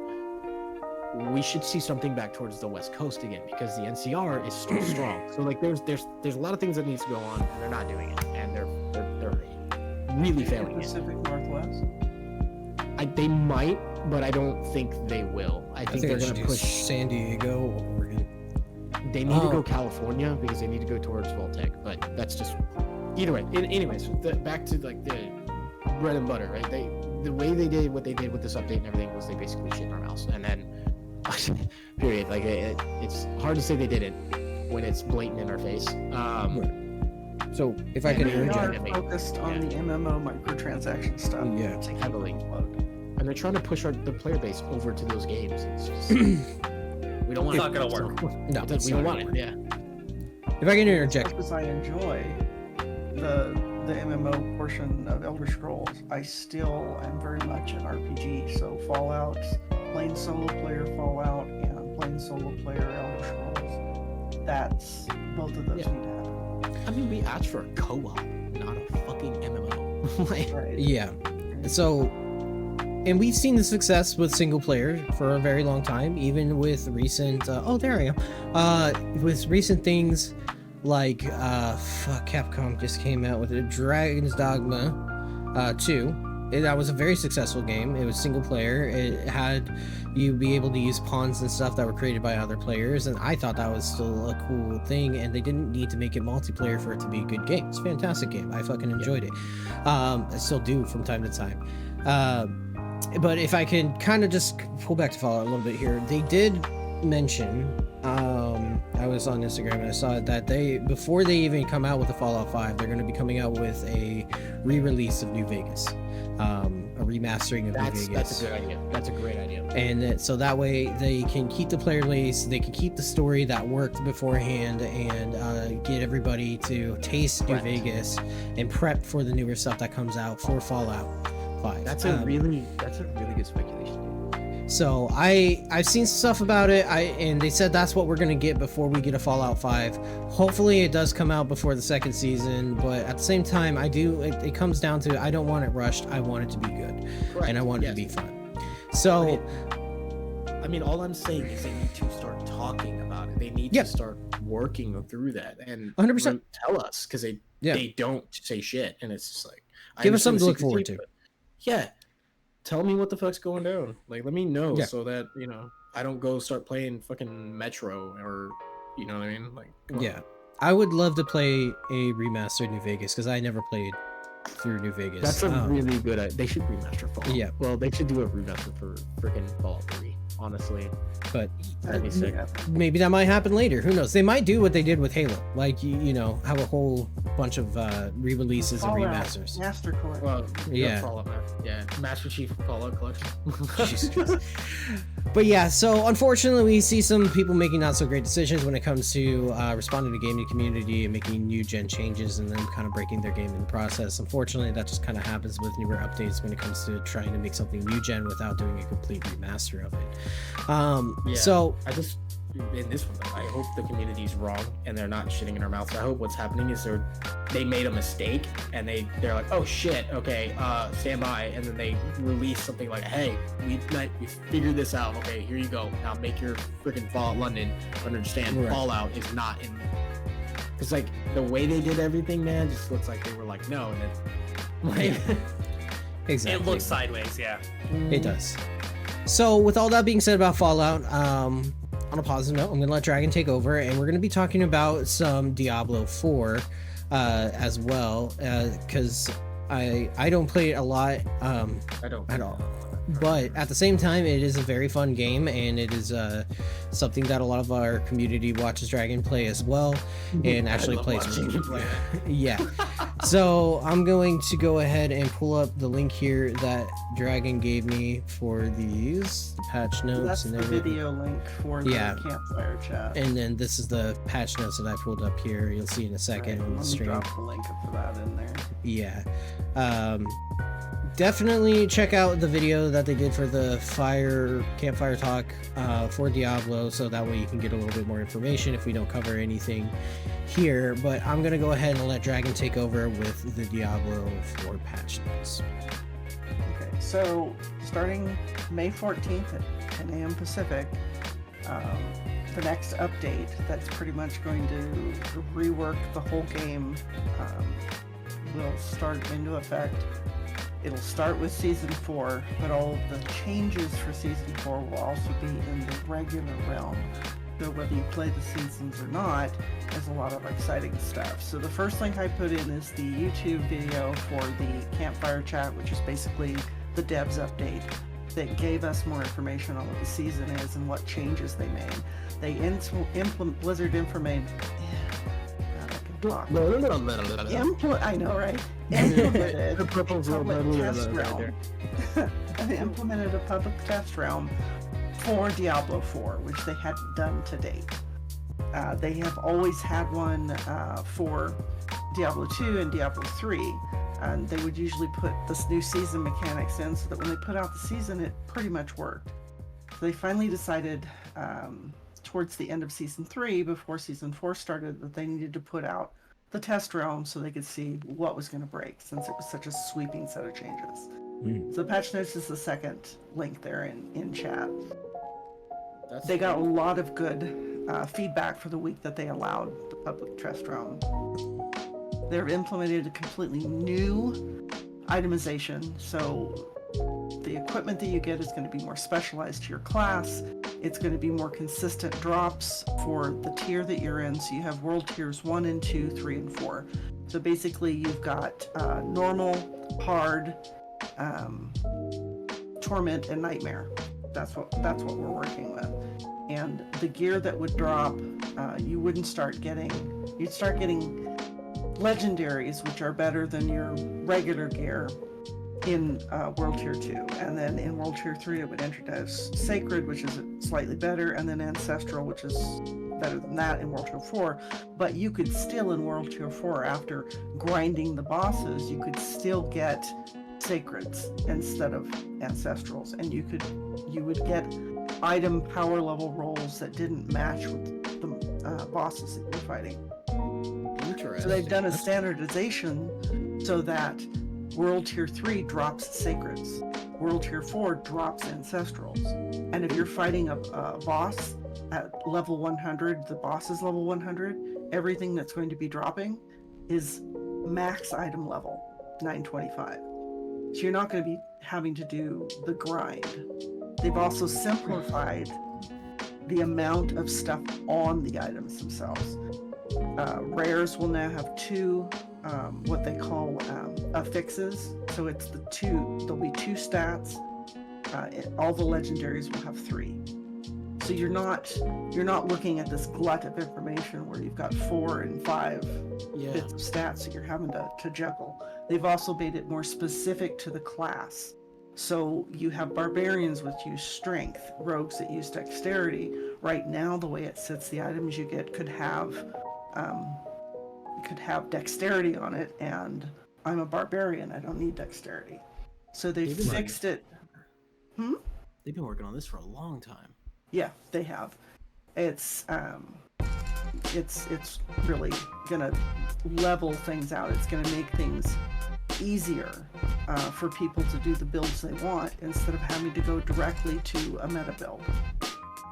Yes, it's good to see what works with other things by going and looking at the different sites that help you with your builds, help you with your Paragon, because a lot of that can be very confusing. Why doesn't this work with that?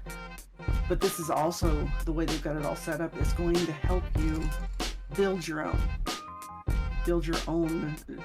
Like I want to do, instead of a pure companion, I want to mix companion with, boulders.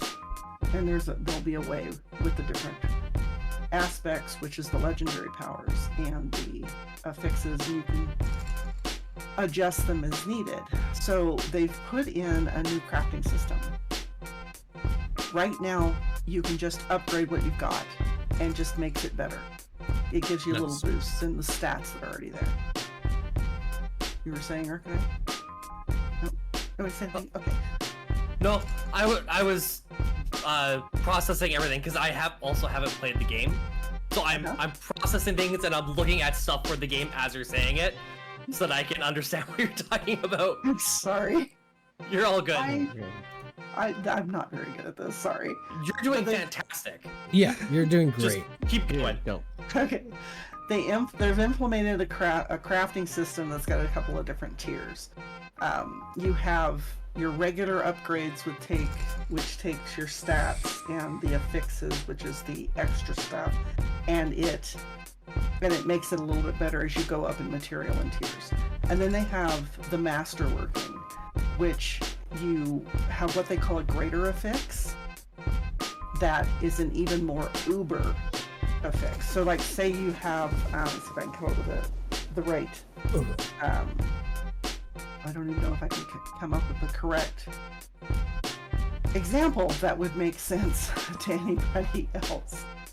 You take an affix like that says plus 20% damage to vulnerable enemies. And a greater affix would be like plus 75% damage to vulnerable enemies. So it takes one affix, one stat, and boosts it a lot. And these are really, really rare. And you can have, I think, up to 2 on any given item. And the oh God, I've lost completely what I'm doing here. Alright, so the greater affixes, they drop in game, they'll have an icon so that you get that, oh my god, I got stuff moment. You're not going to do any more failing in the masterworking, which is going to help you tempering and masterworking of the crafting. Tempering is just taking the whole thing and making it better. Masterworking is taking specifics and making it uber better, if that makes any sense. Yeah, I get you. To get the items, the materials that you need for the masterworking, you have now what they call the Pit of Artificers. It's similar to a Greater Rift in Diablo 3, if you're familiar with that, in that you have 10 minutes to do as much damage to waves of enemy as you can, and at the end you'll get the materials you need to do this masterworking. Plus there's a small chance that on bosses, the uber bosses will drop masterworking materials as well if you don't want to grind doing the pit. The pit is new. They have already the gauntlet, which is more like a trials thing, where you go through it in 8 minutes, you try and get past uber bosses. They start at level 126. You top out at level 100, so a lot of the stuff is hard. So, It's harder. Oh my god. Yeah. They have also implemented what they call what did they say? It's like a nightmare version of the echoes of the bosses in the main game. So the echoes are like close to your level or a little bit higher. The uber echoes are going to be level 200. Straight out level 200. So that is uber in-game. Right in-game. So I've lost my train of thought and we're just going to keep right on going here. They've reworked the Helltide. They've reworked the Helltide. Helltides right now only happen for people in World Tier 3 and World Tier 4. And basically you go into an area that's having the Helltide and you chase quickly respawning demons, and you have elites and you have one main boss that will drop occasionally, and you gather up cinders, which is the materials you need to open these special chests that are in the Helltide chests. They've changed it so that all 4 tiers can get into it. The rewards will scale with the tier that you're in. They now have set it up similar to Season 2's Blood Harvest, in that to summon the uber boss for that area, you need to put a certain number of, I believe they're the hearts, what are they calling them? Baneful Hearts. Baneful Hearts will drop in addition to the centers which open the chests. And the Baneful Hearts are gathered and you put them in these 3 little three little cairns, and it summons a boss, and it's like a social boss. It's like a public boss, different from the world bosses. It's specific to the Helltide zone, and they set it up so that the people who put the rune shards in get 100% of the masterworking materials, get 100% of the loot. The people that just show up to fight the boss with you aren't going to get as much. Those are rewards for spending the hearts that you're picking up. Let's see, and they've got Hellborns, which are kind of like corrupted, fallen players, like heroes. Yeah. So let's see, we have Doomsayer Vision, Drops of Doomsaying. So you have the extra special chests that you're going to spend your cinders on in a Helltide, and you can get materials for summoning the bosses and for doing the masterworking. So there's a chance to get it that way. Let's see. So the other part of the itemization that I'm really excited about is the Codex of Power. Diablo 3 has Kanai's Cube, which allows you to take a legendary power off of a piece of equipment, break it down, and throw it into the cube, and then you can use the cube to add a special buff. You only get 3. What they've been doing in Diablo 4 up to now is you have these powers, aspects, that are the legendary powers for each piece of equipment, and you can pull those off and re-put them on something else, so it imprints it on something else. You can take a rare item, which is one of the yellow items, and turn it into a legendary by attaching this aspect to it. You would have to do dungeons to get certain aspects to go in your codex so that you always have access to it. Otherwise, you would need to farm for gear to have the aspect to put onto the pieces of equipment. Okay. Now, all you have to do is decon or deconstruct the legendary. It automatically pulls it to the codex. Oh, fuck. Depending on the... Yeah. So depending on the level of the item you're deconning and the statistics on that particular item, you put it in the codex, and then if you find, say you've deconned a legendary sword with one of the aspects that gives you a speed boost if you crit or something, and then you'll find the sacred version of that, which of course is going to have better stats, so you decon that one, and now it overwrites the codex with the newer one with the higher level. Okay. So you can keep finding the same one, and as you decon it, it will update your codex of power. It gives you this update for a very long time. Yeah, they have. This And is huge. There's, This there's is also absolutely massive. Yeah. it is It's a massive. It's ridiculous amount basically of going stuff. to be the first 2 weeks of me playing is going to be basically relearning the game. Yeah, I was literally about to say, I was like, this, like, it's been hard to like interject with anything because I'm like, oh my god, this is There's a so whole new much. game. Yeah. Yeah. It's a whole new experience. It's gonna draw in new players it- again. It's gonna draw in. It's The gonna, old it's gonna players. allow all the veteran players to get back into the game again and feel like they're starting all over again, fresh. Yeah. Yeah. It's a bunch of new shit. Oh, Yeah. this is So the insane. codex of power is going to make doing the imprinting and the aspects and the stashing of your legendaries just in case you need it to imprint it on something with a better item power. It's going to completely take the need to do that away. You won't have to be squirreling away 9 million pieces of armor just in case you need to pull the affix off of it or the aspect off of it and toss it on a better weapon or whatever. They've smart. Yeah. You also have unique items that pop up. They now have, you now are going to be able to make adjustments in tempering to the uniques. Ooh. Right now, you get the unique and you get what you get. You can't Okay. make any adjustments other than a bear up, I can improve it 5 times and everything goes up a little tiny bit. Okay. It's going to allow for a lot more customization. It's gonna allow it to be usable. More Or have usable, yes. yeah, longevity Yeah, or it is. multi-use. It is Classes definitely can going to do that. change. They, Crazy. yeah, so here, the uniques can now drop also earlier in the game. So you can get uniques as early as World Tier 1 and 2, but it's a very, very small percentage chance. But it's going to help the lower level players get a jump on their build and If get they- further in the game faster. If they're lucky.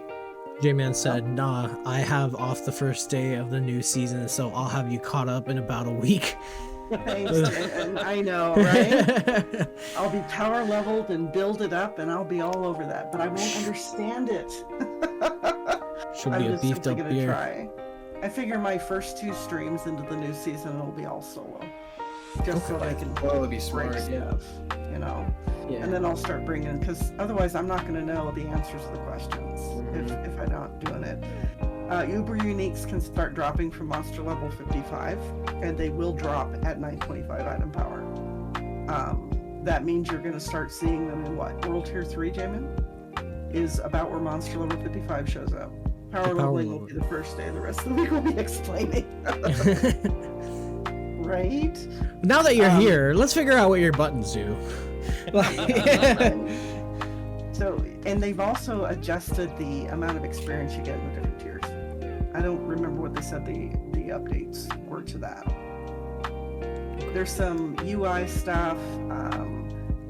So let's touch on the actual season itself. So this season isn't going to be all that spectacular storyline wise. They're still going to have a quest involved with the season, but this they've isn't got intended for that. right. So what they've done with the Helltide is you're actually going to, in a normal Helltide, you're going to be working with the Iron Wolves.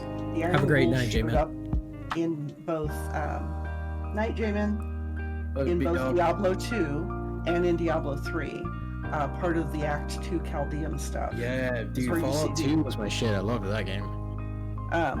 You'll see the Iron Wolves there. So Iron Wolves are going to be fighting with you in the Helltides. Fuck yeah. The season Interesting.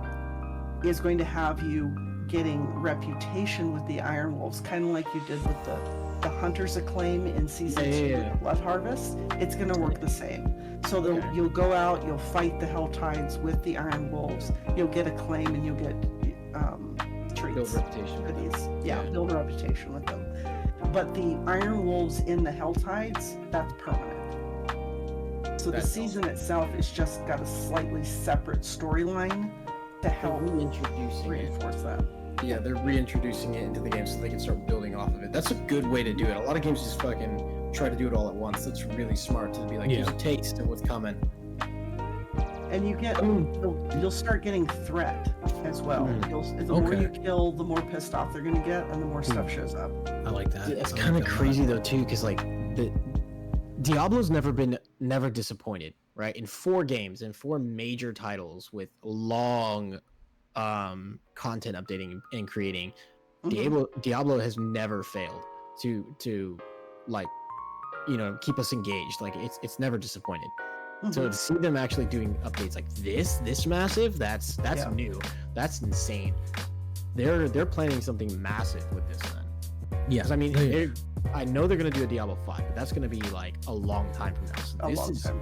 Oh yeah. Because you've seen how long Diablo 3 has gone before Hey, they yeah. started redoing seasons exactly. for old rewards. Yeah. They Once they have realized they were instituted some new unique items. I'm not going to go specifics, but there's new legendary aspects. There's new unique items for all the different classes that are going to help out a lot more. Most people are not going to have an entire set of uniques. It's just not going to support the build. No. So people are going to be running 1, 2, maybe 3 uniques with the supporting legendaries that are going to help with their build. And they did, yeah. This is it's just, oh my god. Huge game changer. They've done some balancing. They listened to the public test round people and went, yeah, you know, you're right. That needs to be adjusted. So some of the crazy stuff that happens. Okay. Yeah, I know, right? Some of the crazy stuff that was happening with the graphics, because you know, if you had 9 million Dust Devils on the screen, it would break something, especially if you had 4 barbarians running it. So they've kind of adjusted it so it's still all doing the same damage, but you don't have quite as much mess on the screen. Yeah, I don't know that there's anything else to really. The rest of it's just class balance changes and whatnot. There is going to be a better experience for the glyphs. The glyphs are like the legendary gems in Diablo 3. You would level those up as you go through greater rifts. Well, as you go through the dungeons, the nightmare dungeons and the torment dungeons, they level up your glyphs that go on your Paragon board. And they're making it so you get more experience. Because right now, it's like, takes forever to level anything up to a usable amount. So that's good. I'm glad they're doing that. I'm excited too. They have a Can't wait to watch you play this. Yeah, I might come back really to excited. it. Yeah, you're gonna make a big, you're gonna have to make a big announcement before you do, so that way we can all make sure we got our lickies and chewies and we can sit down, because I'm definitely gonna sit and watch this waiting. Oh, sorry. I Yeah. hate For you non-veteran people around here, for you civilians, your lickies and chewies are your snacks and drink. Yeah. Yeah. I Lickies figured and as well. chewies in the army. Yeah, this is But like, we don't yeah, actually eat or drink water while we're in the army. We just suffer. supper. I am so Silence, excited too. for this. This is going to be so very epic. It's a complete face change, and they've fixed so many things and made so many. It's upgrades. exciting. It Oh, yeah. is very exciting. It I'm excited really to see is. this. So, That's gonna be and sick. my understanding is I'm thinking that I thought I heard something that on Ultimate Game Pass or something that you may be able to get your hands on D4 for a while. Yeah, I think Yeah. I think you're right, because this was one of the Game Pass games that they were going to think about trying to release it on Game Pass. If you have it on Game Pass, my suggestion is try it out. Yeah. Yeah, you can't go wrong without trying. Yeah, but just to for a note that if you do try it out, you can't get to the season journey, the actual quest line for the season till you've completed the main campaign. So Yeah. just a thought. And I think that's pretty much me babbling enough about this. If you have any questions, Oh, this is epic. Yeah. This is So that's a Diablo lot. 4 is coming to Game Pass for console and PC starting March 28th. So whether you're a seasoned Demon Slayer or brand new to the world of Diablo, this guide is for you. So it should be coming out March. yeah. This is gonna be epic. It's gonna be really good to see Dragon play that. If you're curious about Diablo and you don't want to spend the money on the game, or you don't have Game Pass, make sure you go over to Dragon Dispatcher's Twitch and Discord and check her out when she is live on this game. This is going to be a huge facelift for this game, which I don't think it desperately needed, but the fact that they did it just shows how much they care about their game. So They did it's need to definitely make something some keep on your, adjustments, and I'm pleased with the adjustments Keep they up. made. Yeah. So, but yeah, I do this all every Thursday. I do Diablo 4 every Thursday. I don't know what day is the 14th. What day of the week is that? Oh my god. Oh god, Tarkov. Oh. Yeah. So now Oh, that we Dark Knight. have You do this. Yeah, it's a Tuesday. It looks like my Tuesday, the 14th, will be Diablo 4. okay.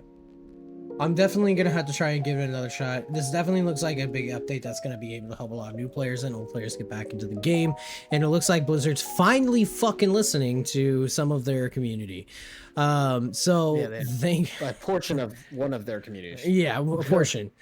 So really excited to see all of that. Thank you so much for sharing all of that, Dragon. I really appreciate you bringing that to the table and to our attention. And I don't necessarily have any questions for it right now. More so, I just need to get my hands on it and just like play it. Do you guys have anything you want to add before we hop over to the next topic?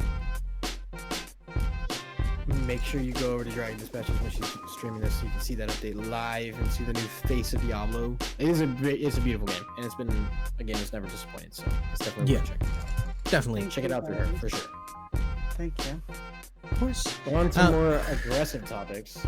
So Tarkov just continues shitting the bed and pushing people over to another couple of games that we'll get into in a moment here. But in a rare extreme for monetization, Escape from Tarkov devs doubles down on locking new PvE mode behind a $250 edition as players chant, "This cannot be tolerated." So pretty much there was, from my understanding, like I played some Tarkov here and there.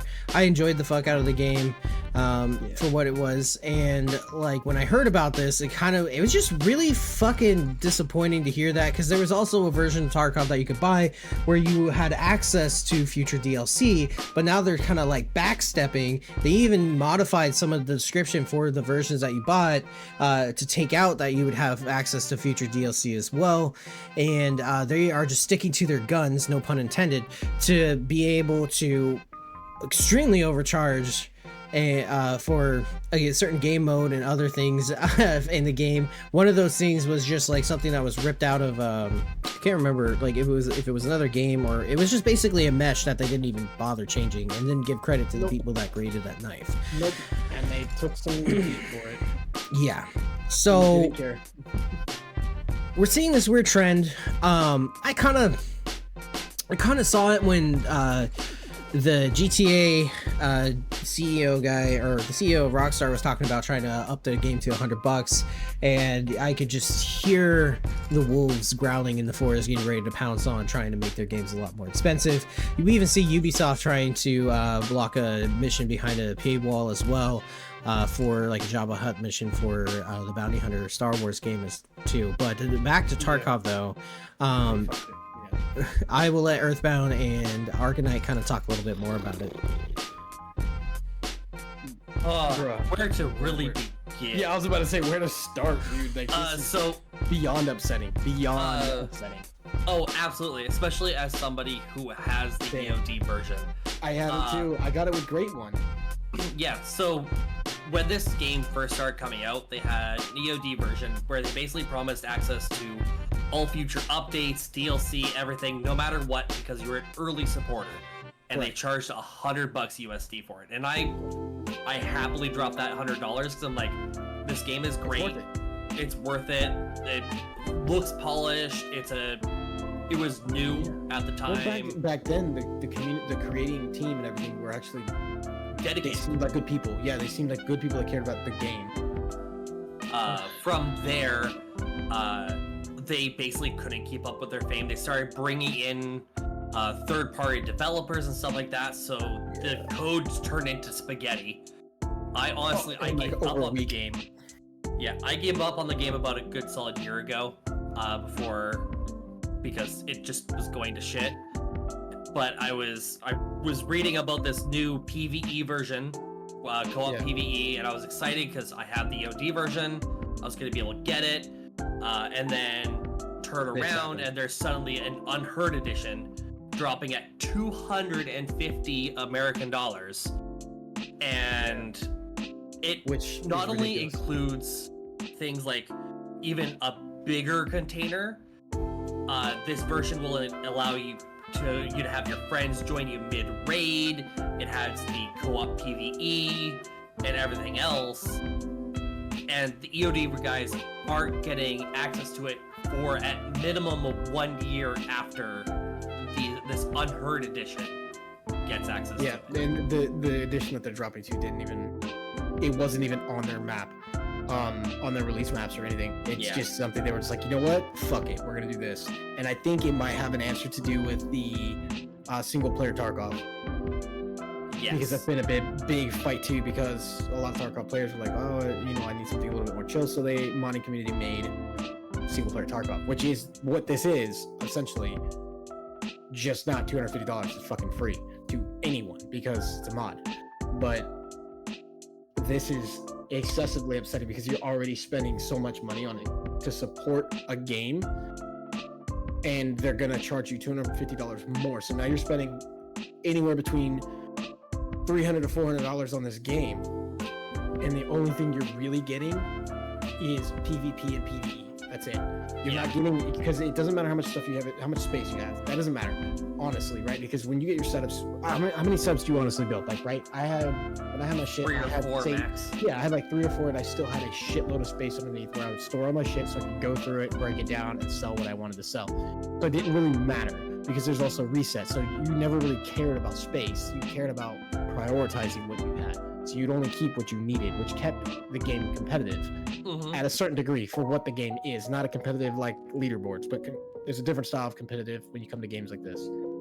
And they definitely shit the bed on this one. Oh man. And I also heard that a lot of people were trying to refund their EOD stuff once this got released, and they weren't allowing that. So yeah. And not only that, they've also they've gone back, they've changed the language on the EOD stuff now, so it doesn't actually say you'll get access to the stuff later on. There is an increased fence standing with this Unheard of edition right from the get-go. Yep. You get more slots in your flea market. Which isn't important. Yeah. It's shit that doesn't matter. It's not worth $250. So would you call it but the paid thing to win? is, Oh, go ahead. No, it's not paid to win. the thing is though, is that that $250 price tag also doesn't include the taxes or anything else that you're paying on this game.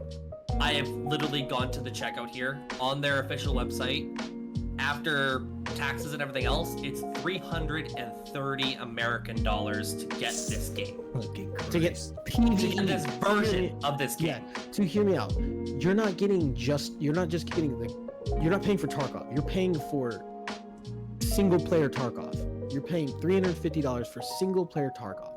Yes, with more space to store your shit. However, you're playing single player. You don't need that much space in the first place because you're not gonna die as much. I don't care if you're the world's shittiest gamer or not. When you play the PvE side of it, if you play Tarkov proper, you're gonna die. You're gonna die. If you're just doing PvE, you fight scabs. Yeah, sometimes they move like players, but guess what? They're not as good. You're gonna beat them. You're gonna win that fight. If you have a kit, you're gonna win that fight, no matter what. So it's infuriating because it just goes back. It goes back to everything we keep saying. They're not making games because they love their game. They're making it to make fucking money, and these guys are really showing that they do not care about their game. All they care about is the money, and they think that the community is going to pay $350 fucking dollars for a PvE Tarkov when they could just go on Steam right now and pay $40 to have exactly that and have a lot better experience for it in another game. Yeah. What were you saying, it's Dragon? ridiculous. Expensive version of any game, usually the one that adds the multiplayer, not the one that adds the environmental portion of it. Right. Halo Infinite's a prime example, and Yeah. Halo Infinite's multiplayer is free. Oh my god. Yeah. I So think it would be better if they changed it to pay to win. At least that would make sense for the money you're putting out. If you love Tarkov, don't buy this fucking $250 scam. Go play fucking Grey Zone. when it's fixed. Yeah. We're gonna get into it, but yeah, go play Yeah. Grey Zone. Go play Incursion. Go play Daisy. Go play Daisy. They have Go- mods set up in Daisy to replace Tarkov for you, so to help Go the community launch because Arma. of this. Go Just launch go Arma. launch Yeah. Arma. Okay. Yeah. Hold on. That's a whole nother podcast of it. Don't get me riled up on Arma. Don't get me riled up on Arma, brother. Step back from I that. was like, get back on I- Arma, brother. We don't have we don't have the time for that. We don't We bring might up have the next 3 hours here. We don't bring up Mill Sims in here because that is my bread and butter and shit, and I'll be here all We're day already long. past the 2.5 hour mark, so I'm being which I'm fine with because like it's okay. But I'm gonna be moving- getting yeah, this. With that news though, this is creating an overflow into a brand new game that's come out, Grey Zone. Yeah. Awesome game, awesome idea. Way too early to have been released the way it is. Steam has been really pushing on it. Twitch has been pushing on it. YouTube's been pushing on it, and it should not. It's going to hinder the game. Game is not ready. It's not bad. I'm not shitting on it. I'm saying it wasn't ready. It's too young. It needs some major fixes and updates when it comes to the grouping on fire teams, like loading in together. It's got a lot of issues with its performance and everything. However, the performance issues aren't what you think. There is like some lag and some desync and blah blah blah, but the performance issues I'm specifically talking about is server related issues, not the actual game, because the graphics and everything are perfectly fine. The way everything moves and flows is perfectly fine. The issue is people forget that this game is set up to be on a 3080 or higher. This is a very, very serious milsim. This is Arma in fucking Tarkov had a baby. That's what this is. And it's you gotta understand that you can't just play Arma on your fucking laptop. So No. you gotta Unless know you like a this, space eater. yeah, but this not even. Sometimes depending what you got in that mod queue, this shit is, you know what I mean? And this game is incredible. It looks amazing. It plays very nice. I enjoy the piss out of it. However, there's a lot of problems in this game too. Tarkov used to have a lot of issues of griefing. Yes. Yeah. This game has has shed the light on a group of gamers that we don't talk about anymore. Rats. TKers. Yeah. TKers, I mean, we saw that in man. Helldaggers for the beginning for a long time. No. This is another breed. This is, dude, I've witnessed it on other streamers' channels. I've witnessed it on the other YouTube videos of people making YouTube videos dedicated to this specific thing. They need to fix it. There needs to be some things that they fix for this. But that's not the biggest issue. That's just something that's like coming to light. This game is shedding light on a lot of things. It's brought the Milsim to the front stage right now on Steam. This is the #1 bot game right now on Steam. It is incredible. Operator Drewski's right there on that list. In this video, he was one of the first people to release a review on this video. He was actually playing the game with the dev, talking about the game and giving his input, and they actually use that input to improve the game, and we actually see that now.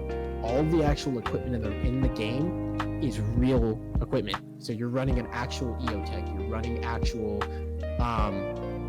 like weapons parts that exist. They're using the actual names. They have the rights to use them. This game is a huge change in Milsim, but I think it was released just a little early. I think if they would have gave it another 6 months, we would have been fine. But then again, it all comes back to, you know, the gaming community wants their shit now. They don't want it later, they want it now. So I have a question. So what is the time frame between the Tarkov debacle and this coming out? literally 6 hours. yeah. Yeah. Okay. Okay, Is so there any way that I was this about to get game- into this. I was about to get into that. Carry on. Yeah, they so when they released this game, right? And just like I was saying, like everybody wanted it now. They released it. The thing is if this game, if they were all, or I hope they are currently working on a patch to fix some of the major issues that they're having, and I hope they are, because if they are, then we're gonna be just fine. Because they released this at the perfect fucking time, because Tarkov players and everything are playing this game because it's not $250 fucking dollars. They jumped ship fast. No, they jumped ship the moment it was released. I know streamers that stopped their game, like Alt F4 during stream, and started this game up because it was done downloading. People are pissed at Tarkov right now, and they are coming to this game. And honestly, this game right now has a huge opportunity, and I don't think they're gonna throw this away. The devs that are actually making this game have worked on a lot of other games in the Milsim community, and they are huge in the Milsim community. A lot of the streamers that we know and love over on YouTube and on Twitch were a part of this developing feedback when they were releasing this game. So this game is going to do amazing, and it's put us on the Milsim side on the front lines of Steam right now, which is awesome. So when this gets its final actual update, what we should see is we should see Tarkov players from all walks of life. So we've got PvP and you've got PvE, right? In Tarkov. Right now, Gray Zone has PvEVP, traditional PvEVP. So the game will actually reward you and another faction for working together rather than killing each other. And here's how, and you gotta really think about this, right? Milsim players, we think differently than the average Call of Duty player, right? Or the average, Tarkov player. It's not about the loot, it's about the objective, right? If you're playing this game, if you're playing this game, you're running in with the minimum loadout you can possibly take, because weight does play a factor. But you also have to eat, and you have to drink, and you have to rest, and you have to do other things, and you have to actually use a realistic map that you have to use grid coordinates to learn how to read them properly and utilize that in the game. This is real things happening in this game. So Gray Zone has created a super amazing opportunity to enhance this gameplay. They created 3 different PMC factions, which if you don't know what PMC is, it's a contracting group for the military, or some form of military contracting group, a PMC. So, private military contracting, if you want to know the acronym. You're a PMC, and a PMC organization. One, there are 3 operating in this area. We don't know much about the storyline yet because that's been released, but there is some stuff coming. The objective in this game is to move into hostile territories, villages, and small towns. I wouldn't call them cities, but small towns. And you're going to do different things for the different vendors that you have. One is a gunner. He sells primarily weapons and equipment, and then there's a loadout equipping vendor, and then there's the medical vendor. And for the medical vendor, you do missions like going in, retrieving medical equipment from the field. You go and you go and mark hostile weapon systems and equipment in the field for the gunner, and then for the equipment guy, you go out and actually mark equipment like bulldozers and shit. Like, it's not just like you're going and doing missions that make sense. Like, oh hey, there's construction equipment out here, there's a lumber yard out here, there's things like this. I want you to go mark that so we can retrieve valuable things from that to further our operations in the area. Yeah, there's shit like that happening. You unlock landing zones as you progress farther into the map, right? So you go and you drop in on a helo, which is amazing, by the way. The way they work that is incredible. You drop in via helo, so it's an air infiltration. You move out throughout the map, and you unlock multiple different LZs. You don't unlock them right away. You have to go fight them, and you come back. Sorry. As you're doing that, you're getting closer to PvP groups and everything else, right? And as the game goes on, we will finally start to see real PvE happening. The intent behind it and what the community is trying to have happen, because it will improve the gameplay rather than create a PvP situation, is rather than shooting another person on sight, you have the opportunity to accomplish the same missions that you both have at the same time, and it won't hinder either one of you to do it together. It'll be easier to do it together because you can both handle whatever enemies are there. And or what we could see is, let's say we're in a PMC squad right now, we're going to go off and do a mission. We get close and we recognize that another PMC organization is operating the same AO, right? We let them clear all that shit out and do what they got to do, and then they leave. Then we just go and do our mission and fucking go home. We don't have to waste a bullet because bullets do cost money.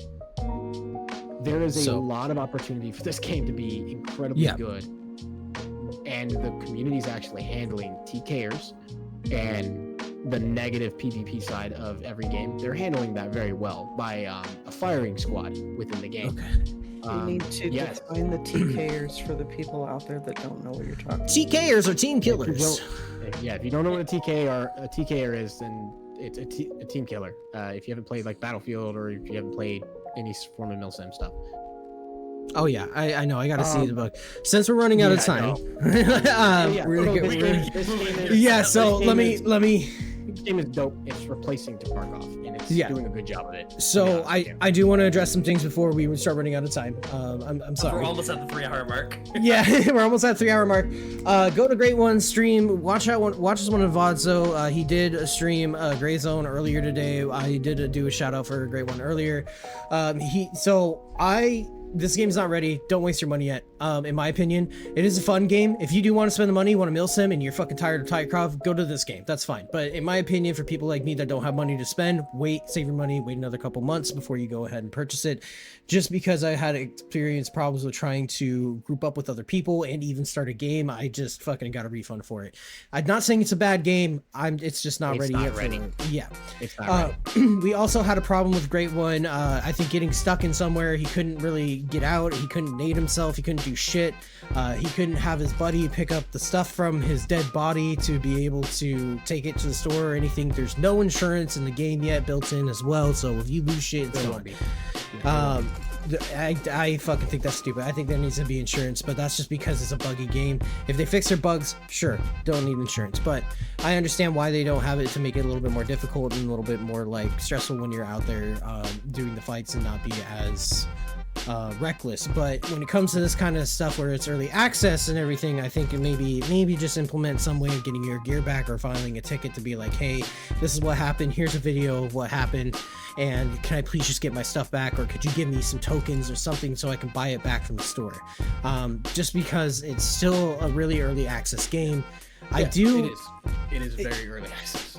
But if you do have the money, and if you do want to try and, like, you know, basically get a milsim, this is a good game to get into, in my opinion. And also, we also do have Incursion as well. This game is a lot, not a lot more, like double the price of like $34 or something like that for you to get in for standard mode. And then you have Incursion, which is going to be $13 as well. As we're getting close to the 3-hour mark, though, we will be talking and watching this game as well and trying to add on as much as we can to it. Hopefully, we get to see Earthbound Reaper stream a little bit of it eventually. I can't. This is way I'm too. planning on it next week. Yeah, this is too hard. There's some things that are happening. Graham just made a good point. They're dealing with them as they come. Like I said, they just took a very good opportunity in releasing this right on this Tarkov fucking back ladder, which drug in all of that player base, which is a good idea. And I understand that the price of $34 is a bit expensive for an early access game, but at the same time, I understand why they did that, is so they can use that money to start doing these things because they knew what was happening. So they planned this right. I'm not saying it's the best for the player side, but for a company side and for a game futures longevity side, they are doing a good job of what they're doing. But I agree with Purple wholeheartedly. Don't go spend the $34 without knowing what you're getting into. Go watch some other streamers, go watch some other stuff going on. I will be streaming this game coming over the weekend timeline. So I've been doing a lot of other shit, but I am going to be streaming this game on Sundays, every Sunday religiously, because I want to watch this game grow, and I absolutely adore milsims like Arma. Arma is one of the greatest milsims on the planet. So yeah. Another topic. Another topic for another day. Another topic for another day. I fucking love you, Earth. And I know. I'm sorry. Anyways, it's an incredibly good incredibly good introduction to milsim, and it's definitely worth trying if you're looking to get into milsim. Yeah. Just mind the bugs. There are a ton. Right. But understand that it's a necessary evil for what this game is trying to accomplish outside of the game itself. Outside of the game itself, they're trying to overshadow a company that just fucked their whole community up, and they're trying to bring that over so they don't die. Right. That's the whole. But Dragon did make a good point, though. It is a work in progress, and they are working on it at the same time as people are trying to get more and more into it. And we've seen this with every other game out here right now. Yeah, we've seen this a lot with Helldivers in the earlier stages as well, with the problems with their servers and being able to get as many players as they didn't expect on there as well. So it's working itself out. I am happy to see people like this making new video games, so that way the AAA titles can stop dicking around and start learning that, hey, if I listen to the community, maybe I can make a good game, and then people will buy it and stop bitching. Like, so, or actually make a game in general. Yeah. So make a good game, listen to your player base, and you'll come out with these great things. Don't make your shit $250 and lock PvE behind it. I'm excited. Vegas and lock all the DLCs behind the $250 fucking pay. I feel like gaming is the epitome of entertainment because it's an interactive entertainment, basically. It's and to disconnect from the world. You can live another life. Exactly. And you can tell your story how you want to.